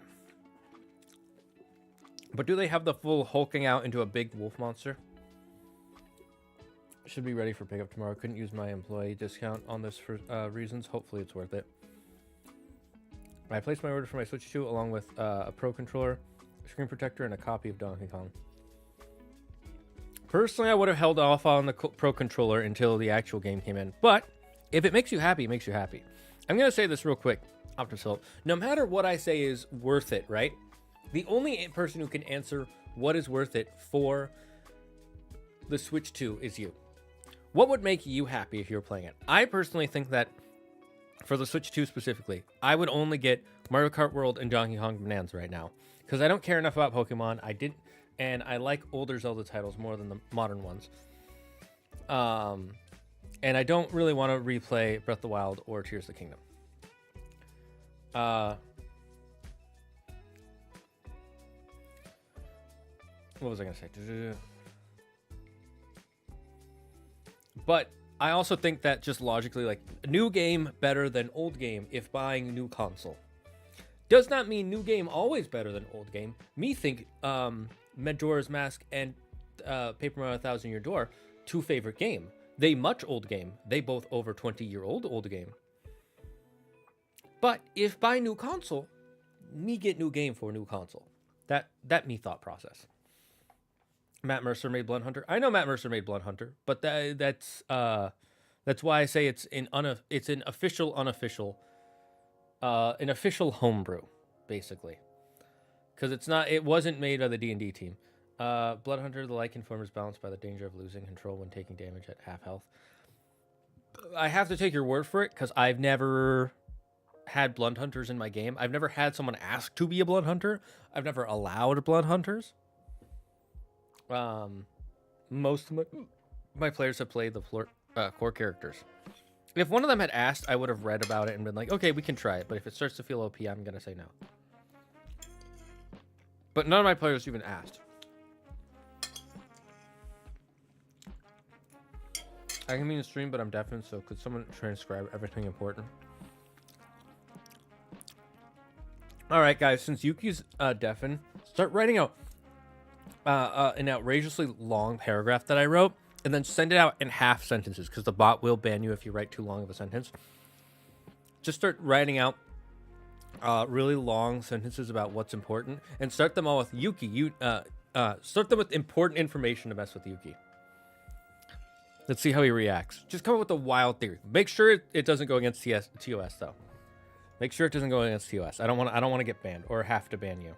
So anyways, this is how I'm gonna make my tokens. We copy this picture. We're gonna paste it down here, and we oops, I skipped a step that I want to show you because I'm just so used to doing it. So we paste, and it's gonna say expand canvas or keep canvas size. We want to keep it in this size, so we're gonna say keep canvas size, and you notice it doesn't fit here. Oops.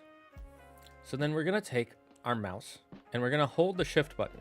If we don't hold the shift button, look, I can do this. If I don't, and notice how that aspect ratio doesn't look right. So we're gonna hold the shift button. So look, now it stays in the same aspect ratio. And we're gonna shrink it down a bit. We're gonna center it. And then sometimes I'll make it even bigger so it's just like its face is what they're looking at. Sometimes I want them to see like the whole character art. But I don't want any open spots because this will just come out as blank on the token. So we got to make sure it fills. And I think I'll do... Goblin. You're being a rowdy goblin. You have one more chance before I kick you out of here.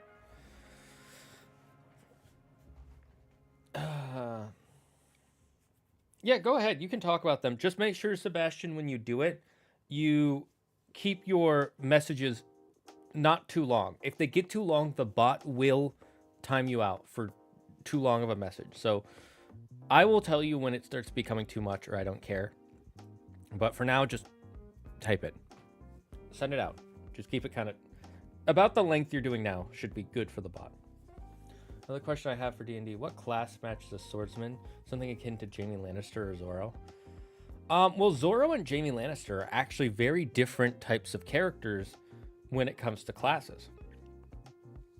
Because when you think of Zorro, he's more of a swashbuckling kind of rogue-like character. He uses a saber, whereas Jaime Lannister uses a longsword, a more traditional long or bastard sword.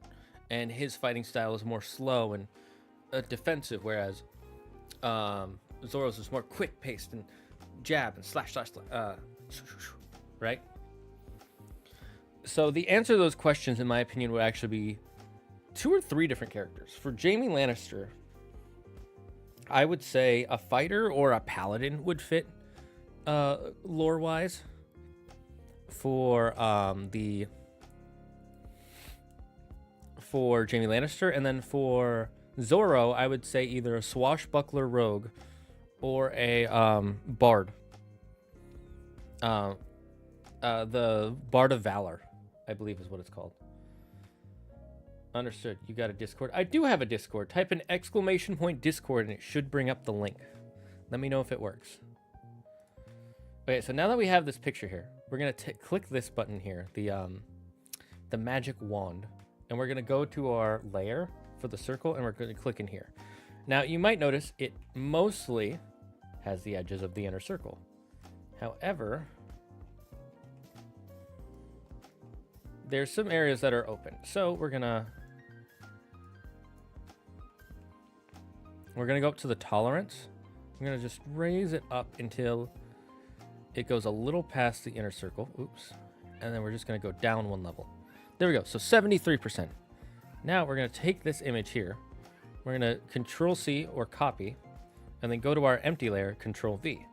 Now it might look like nothing has changed, but if we turn this layer off, bada bing, bada boom, we now have the picture in the token. And my goblin wants to go. Gobbles.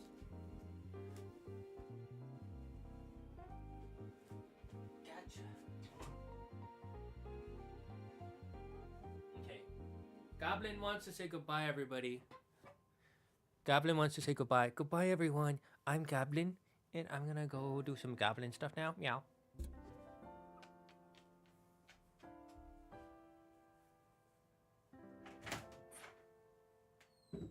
Bye, Gobbles.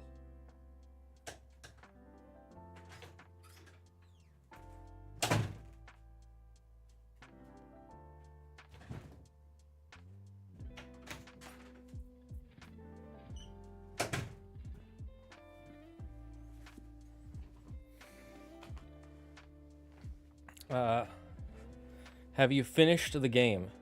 I remember grinding Cyberpunk 27 last year very slowly, like one quest a day since it was busy semester. Blood Hunter is basically a monster who hunts monsters kind of deal. Use blood magic as your main, and the sub class is the preferred spooky thing you like or want to hunt. Oh, interesting. So it's like a darker version of a ranger, sort of, with more magic. We talking One Piece Zoro or Zoro the Pulp Hero? I assumed you were talking Zoro the Pulp Hero.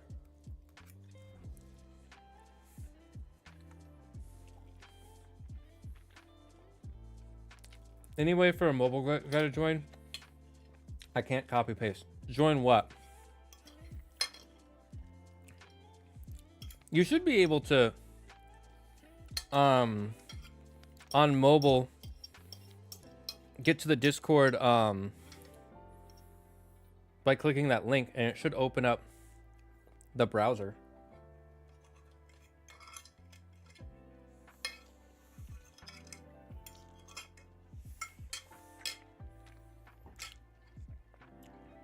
Otherwise, I'm not sure how to help you.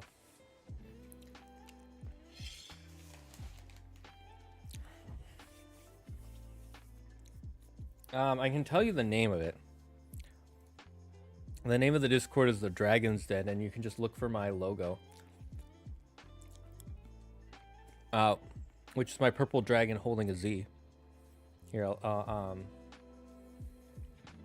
see. I just realized I showed some of my Discord. My friends post weird shit in Discord. Here, we'll go to the actual Discord. So it'll have that, the Dragon's Den. Where's my channel art?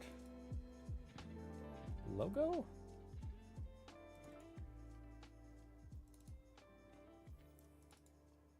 It'll have this logo, or more specifically, this one.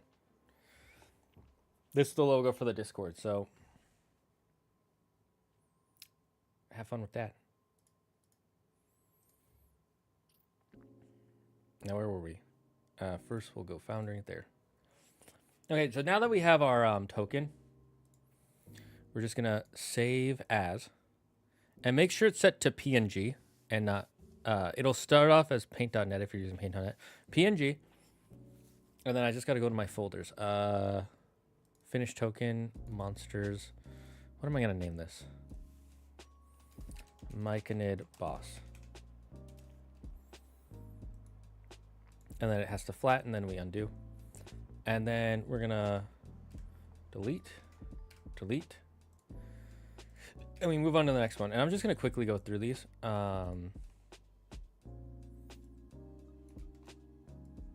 We need to put a white background for this.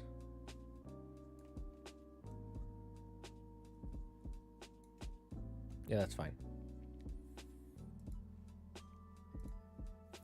We'll do that in radiated rat.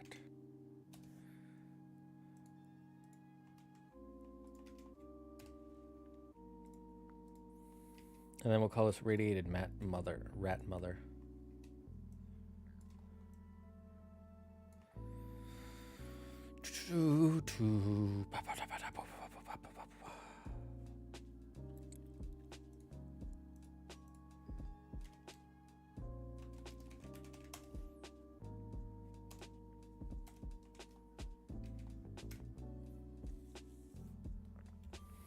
Anyway, for how would vampires work in a party? Again, it would a lot like the werewolf thing. They would have to be a very nerfed version of a vampire, where they don't get any of the special abilities vampires get in D&D. And you would also have to tone down the weaknesses, like the weakness to sunlight. If they had that, the player would be screwed. They'd constantly have to roleplay finding an umbrella.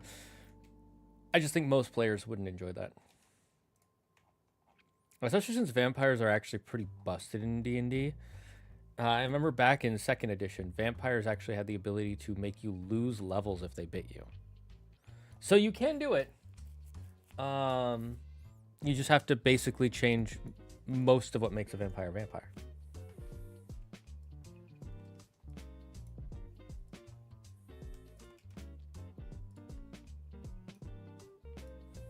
You could have them keep their blood sucking ability.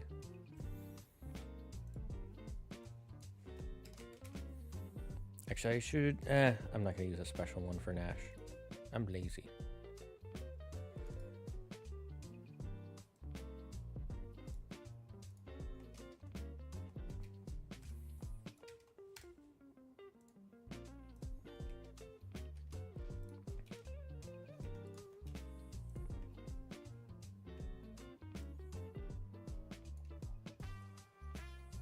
This will be our alchemist token.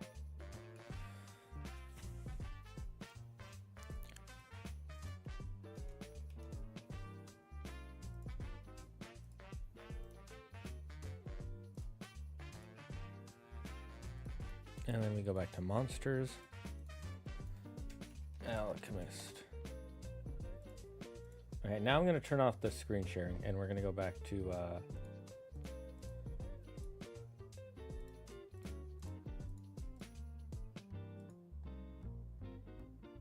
Affinity. Oh, hey, it was under DaVinci. Neat.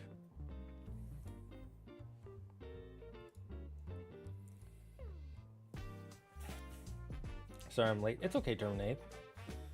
What's the rat? These are our D&D tokens. This is, remember we said, if you were here the last few Fridays, there's some irradiated rats in here. I like the music. So do I. That's why I added it. Thank you, Dark Noah. Would Andrew ever play D&D? He currently plays in my D&D campaign. My Looming Shadow, not this campaign, my other campaign that I run in person. This is my online campaign. My Looming Shadow campaign, he plays in that one. For those of you who are here for it, let me bring up Obsidian. Where is it? Do you remember when we were making like the salting of the sacking of Salt Bite, and like a bunch of council members and stuff? That was for that campaign.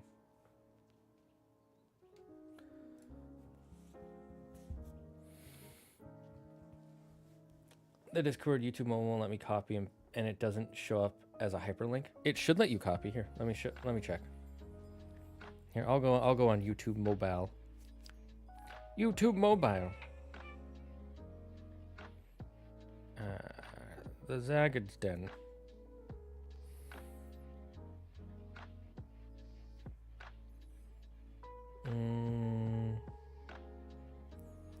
Let's see.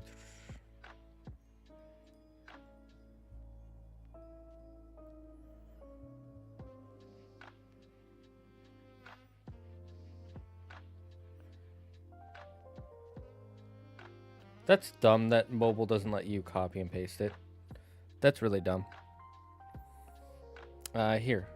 If you go on Google on your phone, go to Discord. What do I call it again? I think I call it the Dragon's Den. Yeah. Not the Drain's Den, the Dragon's Den.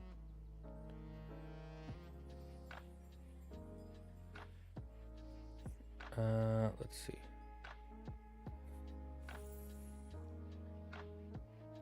Nope, not that one.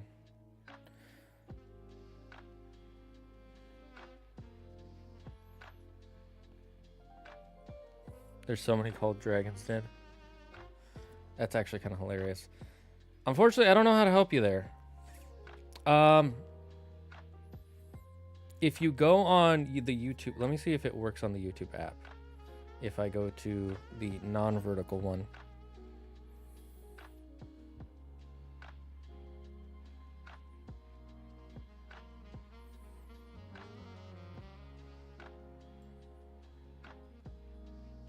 Damn, that's stupid that you can't copy and paste. That's YouTube's fault. That's 100% YouTube's fault. I don't know how to fix that. Huh.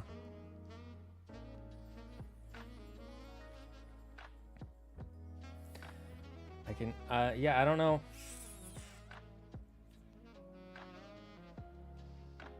I don't know how to help you there, unfortunately. Your best bet is to go on your computer.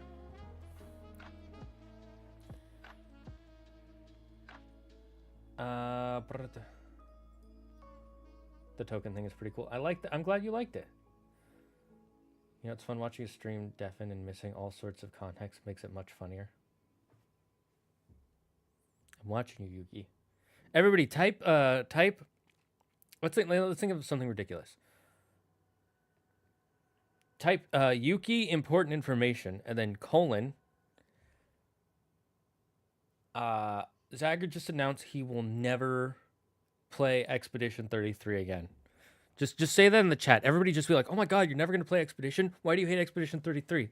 And see how long it takes Yuki to figure it out that we're messing with him. Hear me out. Conversation start. Hear me out. Absol. I mean, Absol is a cool Pokemon. What would be your recommendations for people who want to get into D&D? Mind friending me? I would not like to friend random people. I am sorry. Unfortunately, that is not on the agenda today. I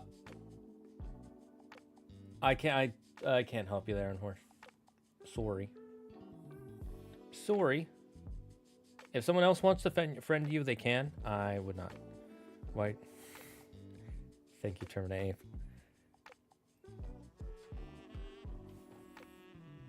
Yeah, I do. Yeah, I hate Expedition 33 totally. You guys are the greatest. I love you guys. Let's see how long it takes Yuki to like read that. Someone can even add him. Oh wait, he might not see. He'll see it in the chat down below. I just realized. Let's see if we can really meme on him.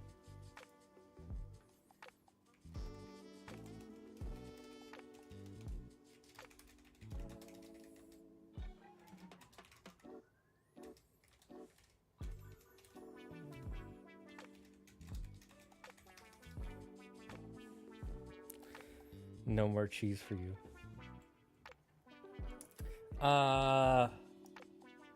So my recommendation for people who want to get into Dungeons and Dragons. There's no right way to get into it. There are wrong groups to play with. And sometimes a friend of yours who's really, really cool in every aspect is a terrible person to play D&D with. So that's my first thing I'll tell you. So don't expect your friends to be good D&D players. That being said, my personal opinion, the best way to get into D&D is to ask 3 to 5 of your friends, no more than that.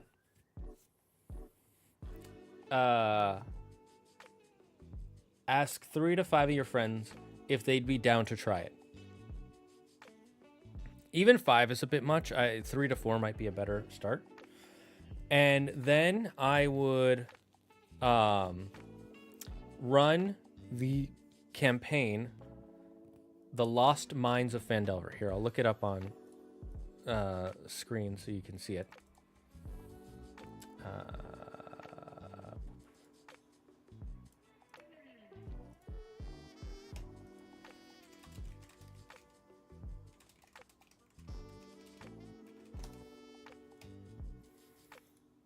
Oops, I didn't mean to do that. It'll look like this. This is how the box art looks. I have it in my chest behind me. Get it on Lost Mines of Phandelver. Look it up. And you can buy it. There are also non-buyable PDF versions, if you know what I mean. But I do recommend you buy it because it'll come with... you could get it in the D&D starter set.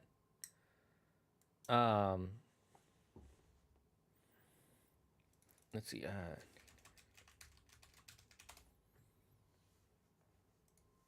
Is this the one? No, this is a new one. Yeah, this one.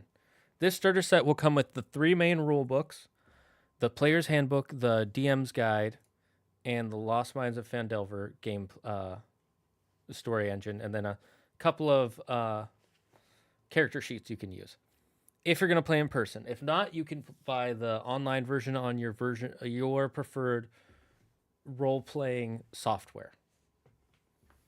I agree. The box art is sick. That being said, spoilers for the Lost Mines of Phandelver. For those of you who are going to be playing it sometime soon. 1, 2, 3. This box art is a fucking lie. Okay? They make it seem like you're gonna fight a dragon as part of the main campaign. No, it's basically a side quest to fight this dragon. Like, it's basically a side quest. You kind of do have to, but you can also kind of ignore it. It's not the main villain of the story. There's a green dragon in part of this the world where this is, and then it's like you can fight it, and then it just fucks off and it leaves, or you can kill it. That's it. You got in? Let's see. Are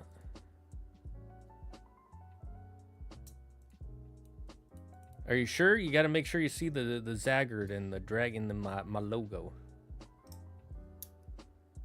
But I appreciate you doing that.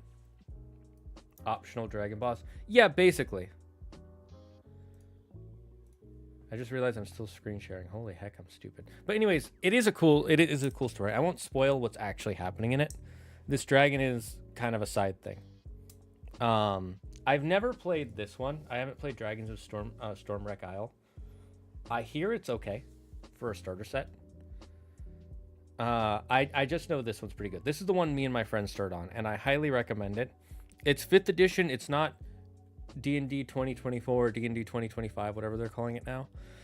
So it is, the characters are a little bit weaker. You don't have as many options, but it's a good starting point. I suggest you get 3 to 5 of your friends. You guys buy this together. Like, if you can't afford to buy the starter set, how much does the starter set cost? It costs $16. If you don't have $16, literally pitch into it together. Buy it together, because you're gonna play it together anyways. If your friends are interested, if 3 of you pitch in $5, you got it. Like, okay. And if you don't have 2 friends who, if you don't have 3 friends who have $5, then you must be in high school or in middle school. So yeah, I highly recommend this. This would be the best way to get into it. I would start watch if you plan to be the player. I will say, if none of you have played D&D before and you pitch the game, you are now the dungeon master. Full stop. You are not a player. You are the dungeon master. Whoever pitches the game is going to be the dungeon master 99.9999% of the time. And so be prepared to take on the role of dungeon master. It's going to be scary. You're going to think it's impossible. You're going to think you can't do it. But there are 2 words of wisdom. First one is you can do it. If I can do it, you can do it. I promise you that. Second thing is, don't believe in yourself. Believe in me, who believes in you.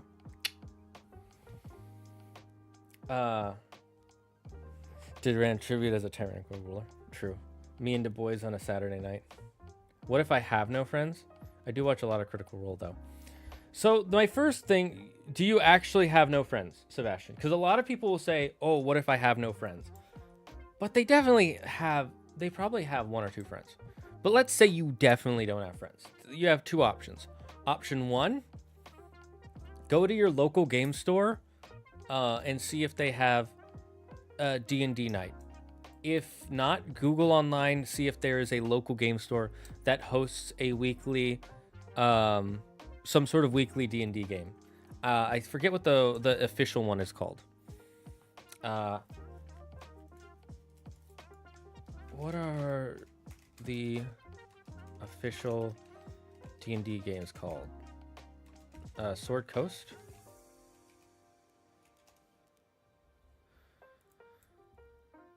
No.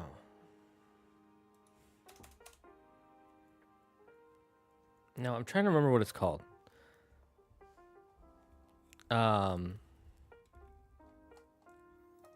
That you can find at your local game store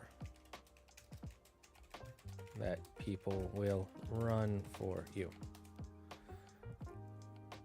Adventurers League, that's what it's called. Try if you literally have no friends, look for a local Adventurers League. You can play into that. They have a lot of rules on keeping people from being mean or making others uncomfortable, but it will be a steeper learning curve for you to learn to play. I live in the Tennessee boonies. There's no game store unless I drive an hour away. Yeah, that kind of sucks. That's a possibility. That if you really want to get into it in person, I say in person is better than online, but I will give you some online options in a second. So that's the first one. The first one is either you get your friends to start playing, you guys try it out and see if you like it, or you start you find an adventures league. You can also go on like Facebook groups and stuff and try to host it at your house or at a place that you can, like a community center or something. That's going to take some more work to set up, but you could do that. It's up to you. That one's a little bit riskier because you're inviting strangers and there's no overarching group of professionals to protect you from the way strangers may act when playing the game. If you can't do any in person, then you can do online, and there are a lot of different options for online. There's Roll20. Let's see. There's Roll20. I used this for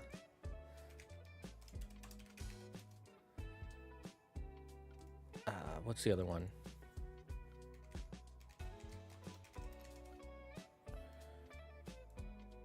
So there's so obviously you can get this. You'll have to host it on your computer. This is Foundry. You have to host it on your computer, but they don't have to own a thing. You just buy it one time, and then you got to learn the ropes on how to do it on your computer. Host it. Roll20. Everybody has to have an account. You have to pay for an account if you want the better features, and it's a subscription model, but it does work pretty well. Again, you have to learn how to use all these because they're online. There are a lot of YouTube videos to explain it. Owlbear Rodeo I haven't used that much, but it's another online one. And then Fantasy Grounds is a lot like Foundry, where it's a one-time purchase, but everybody has to download this to be able to use it. Then there are, after that, there are online groups on Roll20 where you can try and find people to play with. You can go on Facebook and find groups.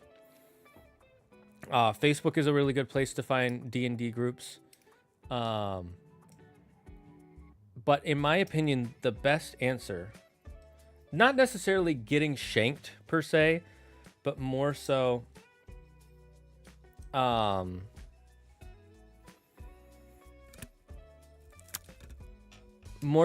that there are people who act really creepy sometimes when they play. Like, go on YouTube right now. Type in D&D horror stories. There's here, actually, I'll do it. D&D horror stories. Right? There are so many different horror stories. There's the Craig Saga. Watch into that. There's Crispy Tavern. I've watched this guy.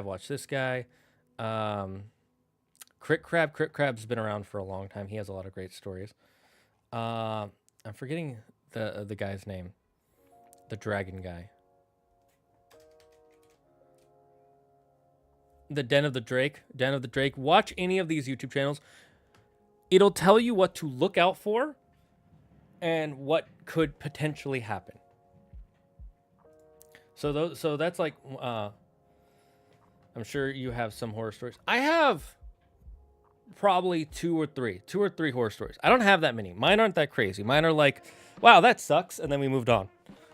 Mostly because I got into D&D when I was a lot older. And the one really bad horror story, I was younger, and so was the other person, so I was like, we were all kind of young.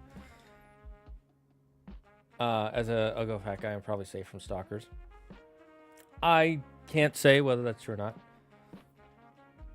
If you tell me some, I'll make sure to input appropriate Monka at regular intervals. Keck W. True. Thank you.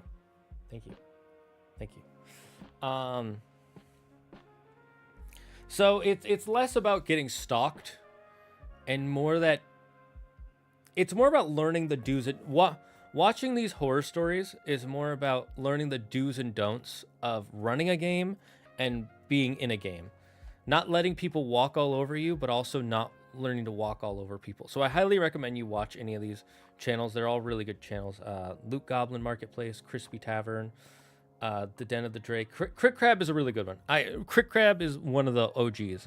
When I first started playing Satisfactory, I would play Crit Crab videos in the background for hours while listening to his stuff. So those are the things to look. Those are channels to watch, to look out for. I highly recommend them. Again, if you want to get into D&D though, the best answer is to let's see, Dungeon Dudes.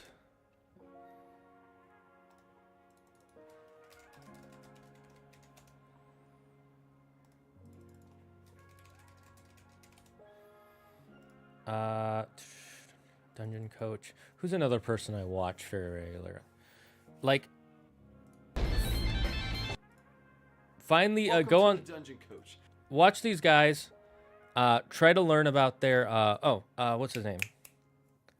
Oh, I almost forgot it. Dungeon Craft. Dungeon Craft. Dungeon Craft. Bob Worldbuilder.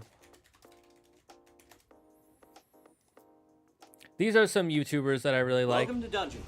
That I highly recommend you just watch if you want to learn how to run the game and learn different things about the game for fun.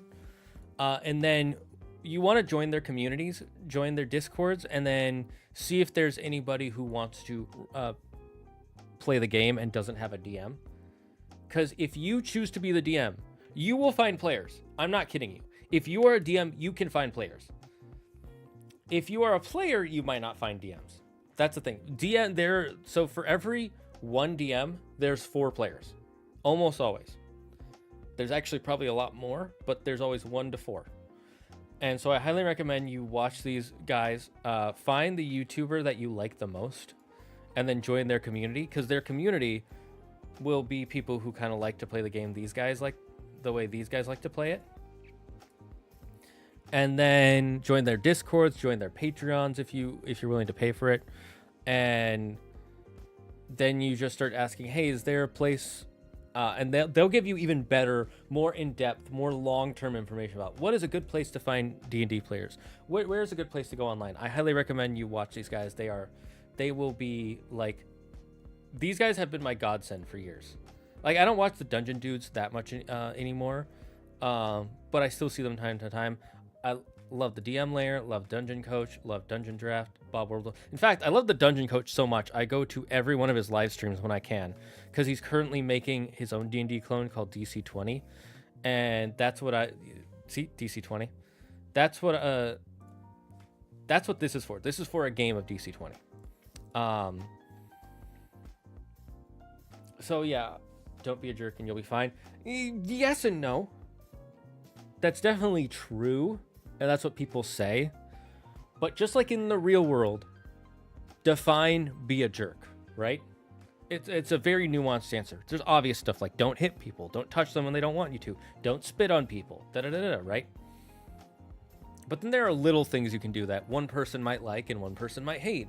You might tell a story a certain way that people don't like. You might have a certain rule that you think is really important, and this is what makes the game good. And everybody else is like, no, I fucking hate that. You said you watch a lot of Critical Role, right, Sebastian?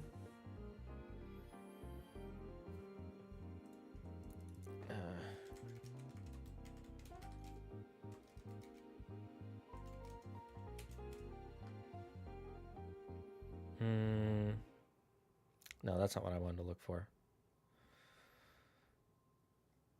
Let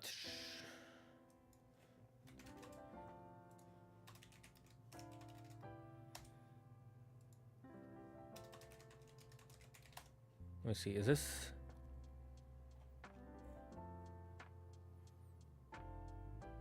That's it, the Matt Mercer effect. So, the Matt Mercer effect is a real thing. Matt Mercer is a really fun guy. He makes a great story. He runs it really well. His players are also really awesome.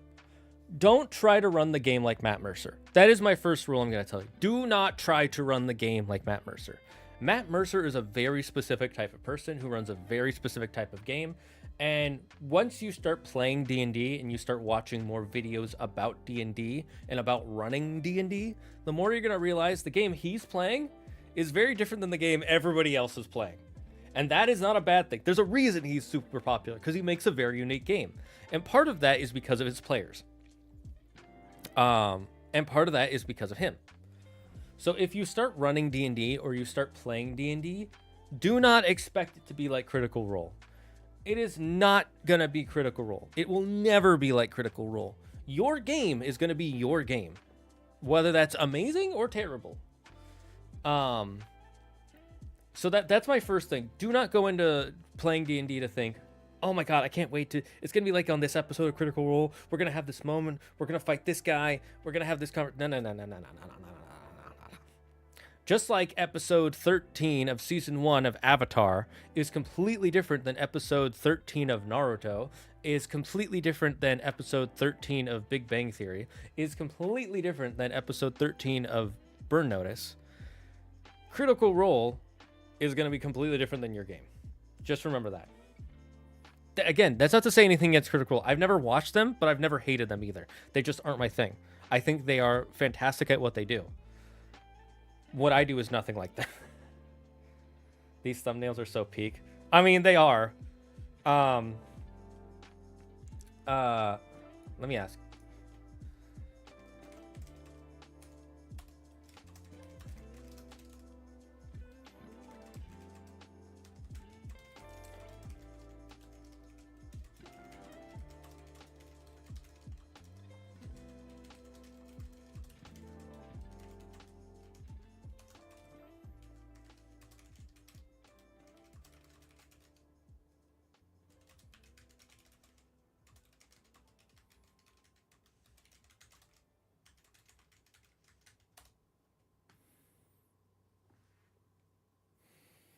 I'm aware the group of Critical Role is made up of talented voice actors, emphasis on the actors. They know how to play a character well. It's not even just that they know how to play a character well. They are all good friends. They're all being paid. They are here for a job. And that job is to entertain you, not themselves. When they go to play D&D, they're like, okay, this session, I'm going to play my character in the best way to entertain the audience. When you go to play D&D, you're like, what is going to make the game fun for me? And that's pretty normal. When you play video games, 99% of the time, you go in going, what's going to make it fun for me, right? Like, you don't go to a restaurant and buy the meal that the guy at table 13 is going to like. You buy the meal that you're going to like. That's pretty normal. But they're also, like you said, professional actors. So they're trying to entertain you. And when you learn that difference, you realize the game is completely different. It's a different game. What they're doing and what you're doing, completely different. So Matt must have started D&D or D&D content. He made the first live D&D show on YouTube. And basically made D&D popular in mainstream media, along with Stranger Things. Hi, Sam. Oh, Sam, you want a quick spoiler? There's a spoiler. There's your spoiler. There's your quick spoiler. Papa Mercer, JK. I have fun job. They're having fun though. Yeah, exactly. They're having fun. That's all that matters. There's your spoiler. Congratulations. Not me not looking at the screen. That's fine. It's okay. 1 week. Sam is one of the players who plays with Andrew, by the way, chat. And if you guys were wondering if he acts that way only in front of the camera, Sam can confirm that the way Andrew acts on YouTube is actually probably more calm than the way he acts in real life. He's probably more silly in real life than he is on in his videos. Like the Andrew you're getting is Andrew. 100. Yeah, see, Sam knows it. Dude, remember that time when were you there when Andrew kept just throwing out jokes, and Andrew just went, "Do you ever turn it off?" And Andrew made a joke out of that. That was fucking insane. I will never get over that. That was hilarious. Like, Andrew just did not expect it. That was great. All right. Now to get back to actually what I was supposed to be doing for this stream. I love that you asked that question, by the way. making myself get back to because I have ADHD. But if you have any more questions, anybody in the chat, please send them to me. Oops. Okay, so we got town guards. We're gonna just have them stand around. Let's add our poopa poopa.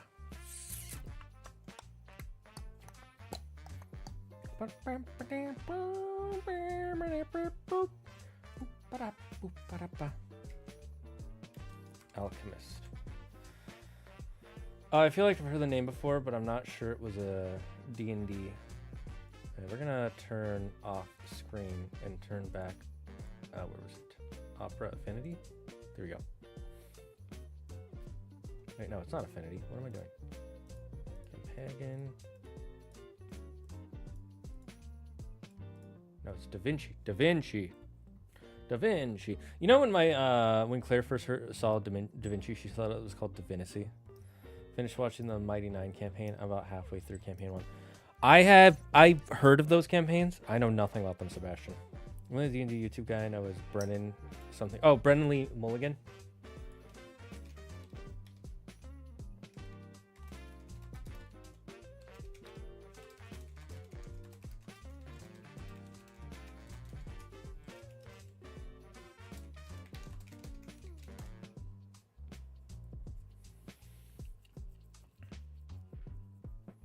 He's known for popular VA roles like McCree, Cassidy from Overwatch, and some anime dubs. What were your thoughts on the story of Black Myth Wukong? Fine, but nothing much, really. I honestly did not love Black Myth Wukong. No,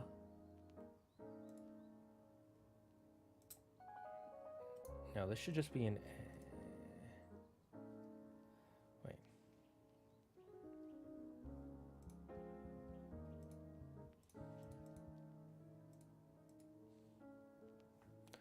Apu papu. One second, let me figure out. Right, this is how you do it. So many buttons to go through, chat. Oh my god. Where's my tokens? I have so many token pages. Finish tokens.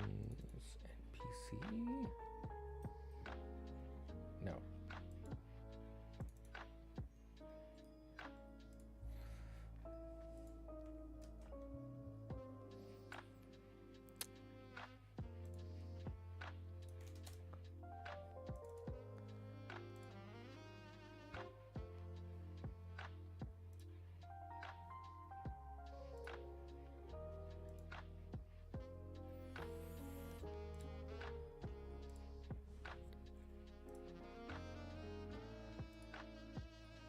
Nope.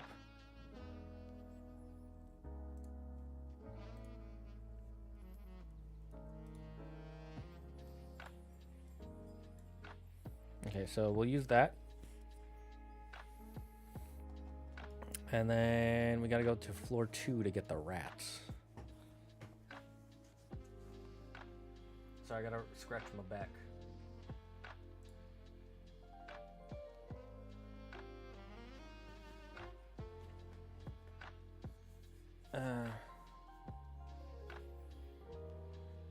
Which of the Straw Hats would play D&D and how long you think before the game goes off the rails?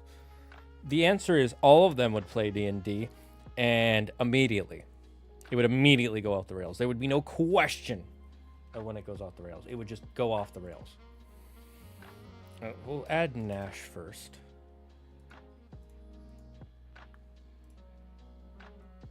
Yes. Actually, well, we already called this Nash, so we'll just add Nash. Where are you, Nash? There you are. And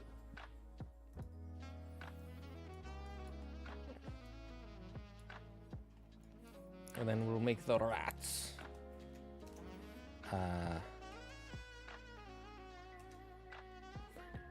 Radioactive rat? Radiated.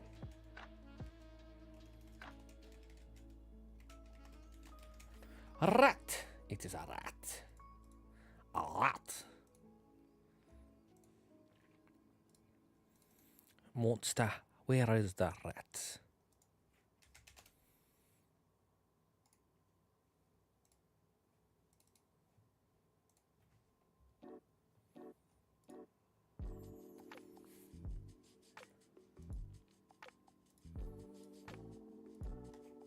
rat mother.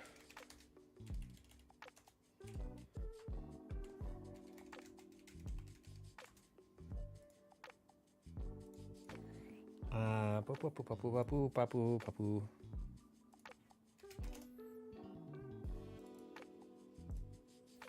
Doesn't have to look perfect. It's just gotta get the job done. Next we've got vines.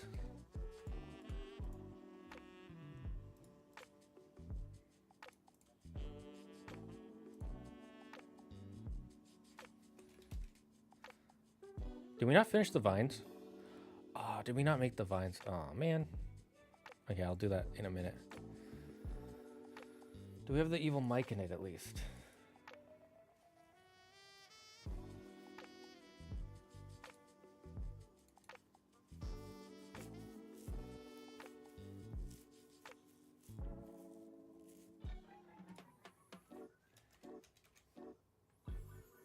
We do. Okay, cool.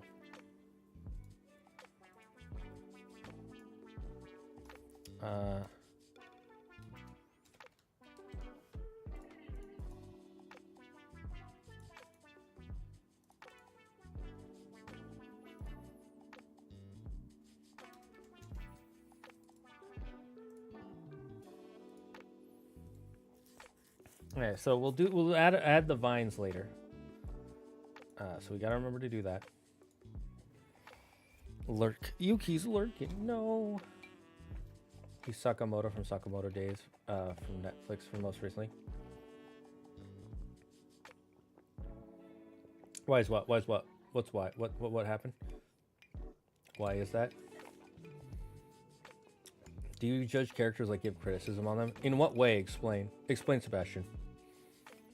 Expand on questions. If you had the chance to animate one of your D&D adventures, which one would you do? I don't know. I haven't had enough really solid ones that I want to animate yet. I want to get much better as a DM before I animate it.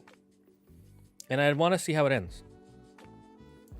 But if I had to answer one, probably my Looming Shadow one, my current Looming Shadow one. I moved into this chat. Hello. Hello, Sebastian. Gotta be the one with the flying fork. Oh, true. The flying fork. I forgot the flying fork. Now, honestly, though, I like my Looming Shadow campaign. I like the players right now. I like the way it's going. I like that everybody seems involved. Although I did forget to ask for feedback the last, 2 sessions, so I should probably do that real quick. Okay, let's add the rats. Rats.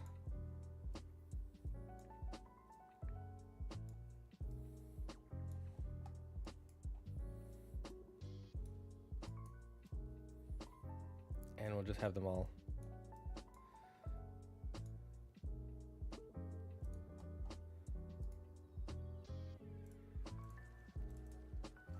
How do I make them smaller again?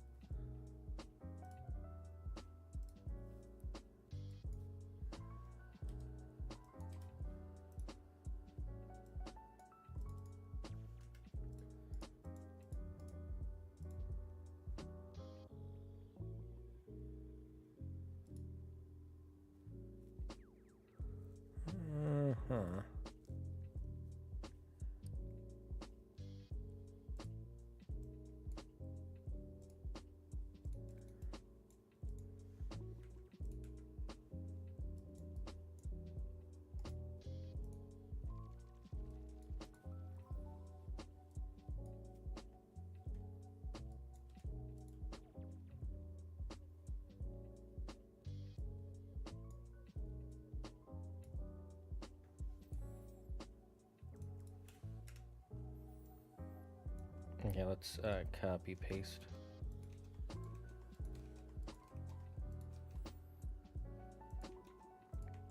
Just to get the players to really understand how many of these rats there are. It's basically an infestation.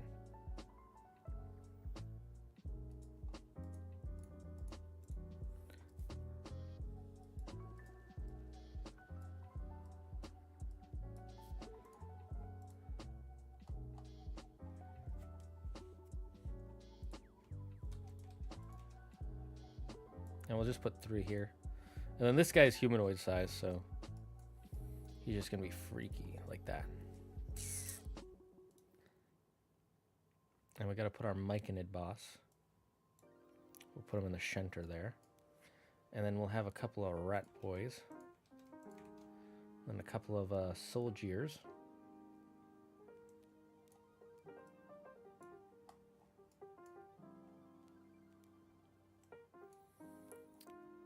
And we'll move those around later. We'll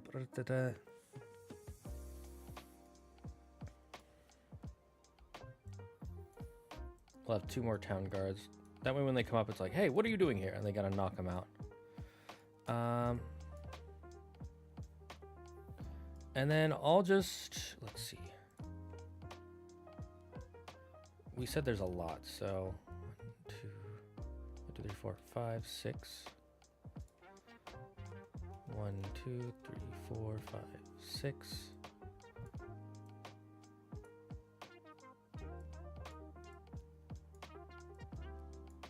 We'll just have them spread out so that way it looks like they're all working on something. And these guys are guarding this door.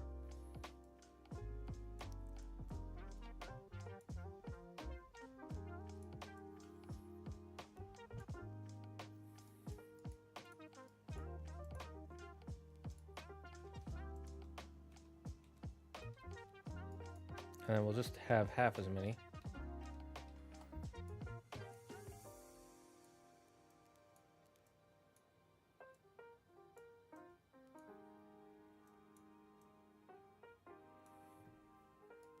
And then there's just one guy who's sleeping over here.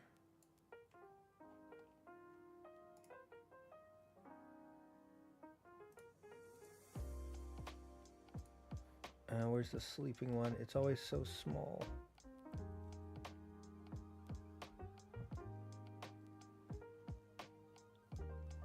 There we go. He's sleeping. And then we'll add some more rats.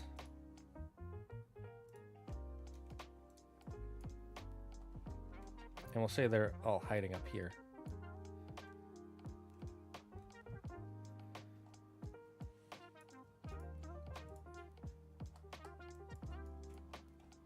Okay, cool. I think we've got our maps now.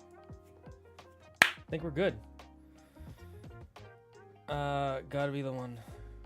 Let me know that feedback is timely, chat. True. Sam is actually very timely with her feedback. She's like the next day. By the way, you suck. So it's always very helpful. First time seeing your channel. How long have you been DMing? How long has Looming Shadows been going on? Please. So I've been DMing since 2020.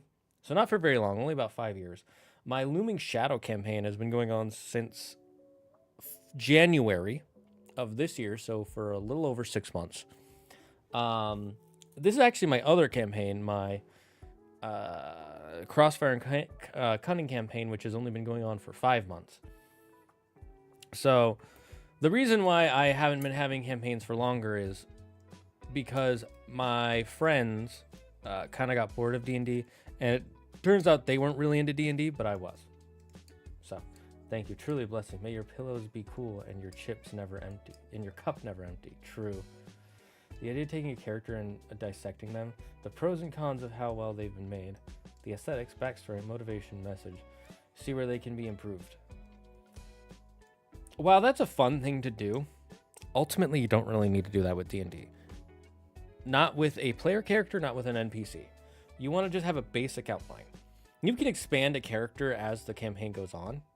Because just like in the real world, we don't start as like this fully fledged out character with all these ideas and beliefs and opinions and actions that we've committed in our past and our goals for the future. No, we start off as a blank slate. And as we live, as we experience more things, we become more of a person. Your D&D character should probably, your D&D character and your NPC should probably follow that same path. The more that the more time you spend with those characters, the more of a character they should become. What is underutilized power you would like to see in media, whether it's a fantasy or sci-fi?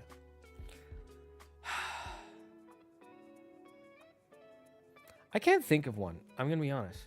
Wow, what is your map making app? I don't know if I've ever asked you, Lamau. Well, this here is what I did is I just took some images I found online, and then I used Affinity Photo and I just merged them together.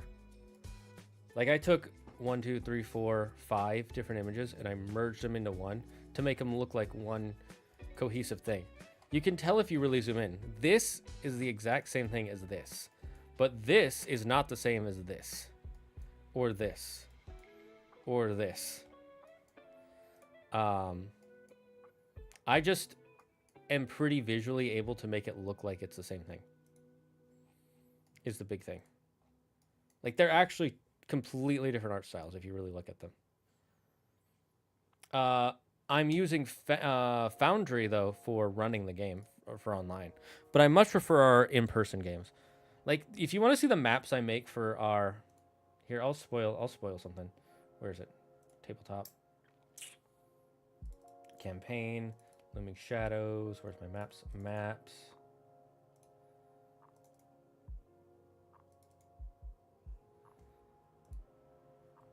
And then I'll show it on screen. This was the map I used for our Looming Shadow campaign. The very first dungeon you guys went to, this was the map I was following. I made this on like Dungeon Scrawl. Here, where is it?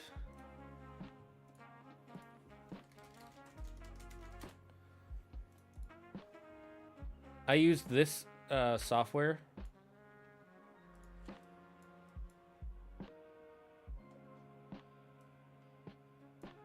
Oops, not what I want to do. Why am I on export?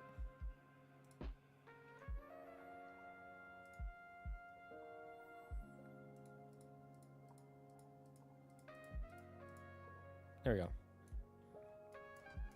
I use this. I keep using the wrong thing. And then let's see, where's it?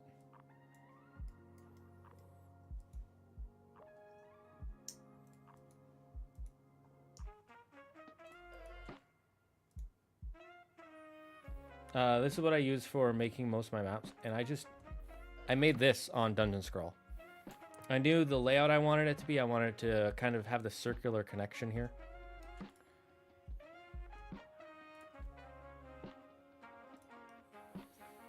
Spoilers, yes. Oh, that's actually pretty nifty. I'm gonna keep this in mind, lol.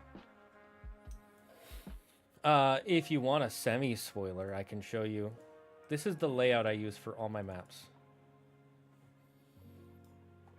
This is kind of this, like, I try to make it like this. Like, there's an entrance, there's a complication, there's a da-da-da-da. Ending, plot twist. There's always a secret entrance and exit. There's always an alternate threat or ally. Helpful info, secret room. Almost all of these elements are in every one of my campaigns. Or every one of my maps. I just change how big they are, which one is first. There are 3 things that will always be the same. The secret entrance or exit will always be like 2 rooms in, minimum. So that way it feels like you can cut through the dungeon or you can escape out a separate way. The entrance will always be the first main area you can go through. And the boss will always be at the end. Other than that, the order can be whatever I want it to be. It's actually pretty nifty. If Sora was a D&D character, what would his build be? I keep thinking Blade Warlock, Swords Bard, but what say you? That's a good question. Warlock or Paladin? He'd be a Warlock or Paladin, because once he loses his heart, he would lose his Keyblade, and then he'd lose his magic. Like, it's canonical that his magic is tied to his Keyblade. Because once he lost his Keyblade in Kingdom Hearts 1, he couldn't use magic anymore. So he's either a Warlock or a Paladin. That's all attitude about characters. The characters grow from play, yes. Best of luck. Thank you, Rick Stump. But yeah, Dungeon Scroll is the app I use. I really like Dungeon Scroll. It's a really cool app. I actually got into Dungeon Scroll before all the YouTubers did. One of my favorite YouTubers, Bob Worldbuilder. Here's Dungeon Scroll. He has a video about using Dungeon Scroll. And it was 2 years after I already used it, so I felt like I was ahead of the game. I love it. If you guys want to know about map making tools, I actually have some past videos where not map making, world building tools and stuff. I have some past videos. Since we're gonna end out the stream here soon anyways, I'm just gonna go to the full cam, so I don't have to keep showing my screen anymore. Give me a second. With how he works in Heroes 1, he functions like a Blade Warlock. Yeah, you're probably right. I'm thinking, the only reason I think Paladin is because he's a good guy. He's not working for an entity, but his powers are still connected to an oath / a higher power than himself. But his goals are his own, not some demon or eldritch being. It's his goals. But, you know, if he loses his heart or his oath, so to speak, or his divine power, he then becomes he then loses his powers. But Warlock does work. Let's see. Here's I highly recommend, if you really want to learn to run D&D, either watch videos or read this book. There's a lot of different books. This is a really good book. So you want to be a dungeon master. I've read this cover to cover twice. It can really help you learn how to like set stuff up, how to run the game, stuff like that. I'm in the middle of reading this. This is from the DM layer. It's called The Secret Art of Game Mastery. I can't tell you if it's better or worse, but they're both solid.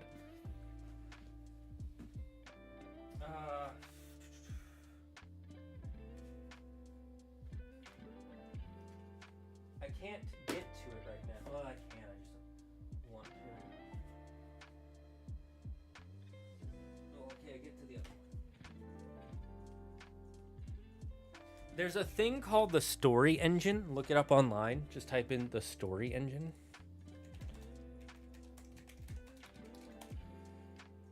Yeah, it should be the first thing that comes. It's the first link that comes up. It's a really cool engine for creating characters, stories, all that sort of stuff, for fun, for your D&D world. I highly recommend trying it out.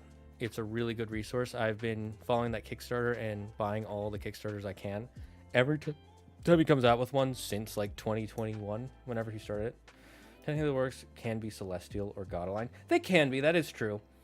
But it's more so that they have to follow, like, it's like, oh, you have to do this thing, or I'm just going to stop giving you powers.